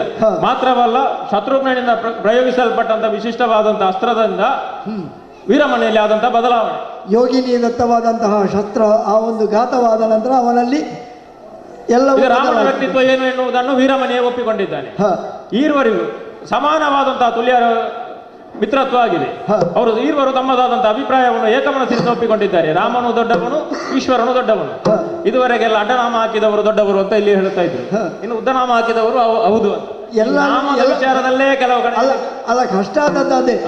ನಾವು ತಿಳಿದುಕೊಂಡದ್ದೇ ದೊಡ್ಡದು ಅಂತ ಹೇಳುವಾಗ ಕೆಲವು ಸಲ ಕಷ್ಟ ಆಗುತ್ತದೆ. ವೈಷ್ಣವರು ನಾವು ದೊಡ್ಡವರು ಅಂತ ಹೇಳುವುದಕ್ಕಾಗಿ, ಹ. ಶೈವರು ನಾವು ದೊಡ್ಡವರು ಅಂತ ಹೇಳುವುದಕ್ಕೆ, ಇನ್ನು ಶಾಕ್ತಾಯರು ಅವರದ್ದೇ ಆದಂತಹ ಒಂದು ಗುಂಪು ಕಟ್ಟಿಕೊಂಡು ಅವರ ಹೋರಾಟ ಆದ್ರೆ ಮಾಡುವುದು. ನಾವು ಬೇರೆ ಬೇರೆ ಅಲ್ಲ, ನಾವು ಇಬ್ಬರು ಒಂದೇ ಅಂತ ನಿಮ್ಮ ಬಾಯಿಂದ ಹೇಳಿದ ನಂತರ ಅದು ಈ ಪ್ರಪಂಚದಲ್ಲಿ ಮತೀಯವಾದಂತಹ ಮತದ ಕುರಿತಾದಂತಹ ಒಂದು ಹೋರಾಟ ಎಲ್ಲಿ ಘಟಿಸುತ್ತದೋ ಅದರಿಂದ ಪ್ರಪಂಚಕ್ಕೆ ವಿನಾಶವೇ ಹೊರತು ಒಳಿತಾಗುವುದಕ್ಕಿಲ್ಲ. ಅದು ಬಿಟ್ಟರೆ ಪ್ರಪಂಚದಲ್ಲಿ ಎಲ್ಲವೂ ಒಂದೇ ಅಂತ ತಿಳ್ಕೊಂಡ್ರೆ ಎಲ್ಲವೂ ಹೌದು. ಹ, ನನಗೂ ಒಂದು ಅವಧಿ ಇತ್ತು. ಹ, ನಾನು ಇಲ್ಲಿಗೆ ಬರುವಾಗ ಇಕ್ಷುಮತಿಯ ತಪಸ್ಸಿಗೆ ಉಳಿದು ಇಲ್ಲಿ ಇರುವಾಗ ಹೇಳಿದ್ದೇನೆ, ಹ, ಯಾವಾಗ ಈ ಪುರಕ್ಕೆ ರಾಮದರ್ಶನ ಆಗುತ್ತದೋ ಅಲ್ಲಿಯವರೆಗೆ ನಾನು ಇರುತ್ತೇನೆ, ಹ, ಹ, ಹ. ಆ ಬಳಿಕ ನಾವು ಹೊರಟು ಹೋಗುತ್ತೇನೆ. ಹಾಗಿದ್ರೆ ನೀನು ಸಮಯ ಕಾದದ್ದು ಈಗ. ಇದು ದೈವ ಸಂಕಲ್ಪ. ಹ, ಹೀಗೆ ಆಗಬೇಕೆನ್ನುವ ಹಾಗೆ ನನ್ನ ಸಂಕಲ್ಪ. ಹ. ಈ ಸಂಕಲ್ಪದ ವಿರುದ್ಧವಾಗಿ ಮತ್ತೊಂದು ಘಟಿಸುವುದಕ್ಕೆ ಸಾಧ್ಯವೇ ಇಲ್ಲ. ಹಾಗಿದ್ದರೆ ಹನುಮನು ಯಾವ ವರ್ತನೆಯಲ್ಲೂ ತಪ್ಪಲಿಲ್ಲ, ಎಲ್ಲವೂ ದೈವ ಸಂಕಲ್ಪವಾಗಿ ಇಲ್ಲಿ ನಡೆಯಿತು ಎನ್ನುವುದನ್ನು ನೀನು ಒಪ್ಪಿಕೊಳ್ತೀನಿ, ನಾನು ಒಪ್ಪಿಕೊಳ್ತೇನೆ. ಈಗ ನಿನಗೆ ನಿನ್ನ ಜೊತೆ ಹೋರಾಟ ಮಾಡಬೇಕಿತ್ತು. ನಿನ್ನ ಬಾಯಿ ಮುಚ್ಚಿಸಬೇಕಾದ್ರೆ, ಕೈ ಮುಚ್ಚಿಸಬೇಕಂತಾದ್ರೆ, ಹ. ಹೋರಾಟ ಮಾಡದಾಗೆ ಕೈ ಎತ್ತದಾಗೆ ಮಾಡಬೇಕು ಅಂತಾದ್ರೆ ನನಗೆ ಸಂಕಲ್ಪ ಸಾಕಾಗುವುದಿಲ್ಲ. ನಿನ್ನ ಸಂಕಲ್ಪವೇ ಸಾಕಿತ್ತು. ನೀನು ಕೈ ಎತ್ತುವಾಗೆ ಮಾಡಿದ್ಯಾಕೆ? ಹ, ಇಷ್ಟು ಮಾತಾಡುವಾಗೆ ಮಾಡಿದ್ಯಾಕೆ? ಹ. ಅದು ಸಂಕಲ್ಪ, ದೈವ ಸಂಕಲ್ಪ. ಅದರ ವಿರುದ್ಧ ಮತ್ತೊಂದಿಲ್ಲ. ಹ. ಆದುದರಿಂದ ಪ್ರಕರಣ ಸುಖ ಅಂತ ಆಯ್ತಲ್ಲ. ಹ.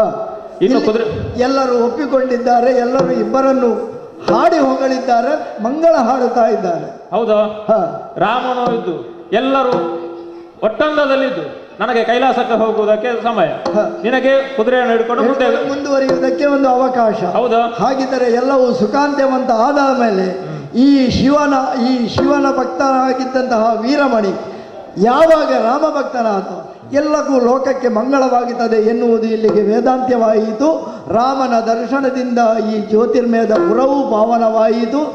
ನಿನ್ನದಾದಂತಹ ಇರುವಿಕೆಯಿಂದ ಪಾವನವಾದಂತಹ ಪುರ ಎಲ್ಲರಿಗೂ ಮಂಗಲವಾಗಲಿ ಎನ್ನುವ ಮೂಲಕ ಕತೆಗೆ ಮಂಗಳವನ್ನು ಹಾಡುವ. ಭದ್ರಂ ಶುಭಂ ಮಂಗಲಂ.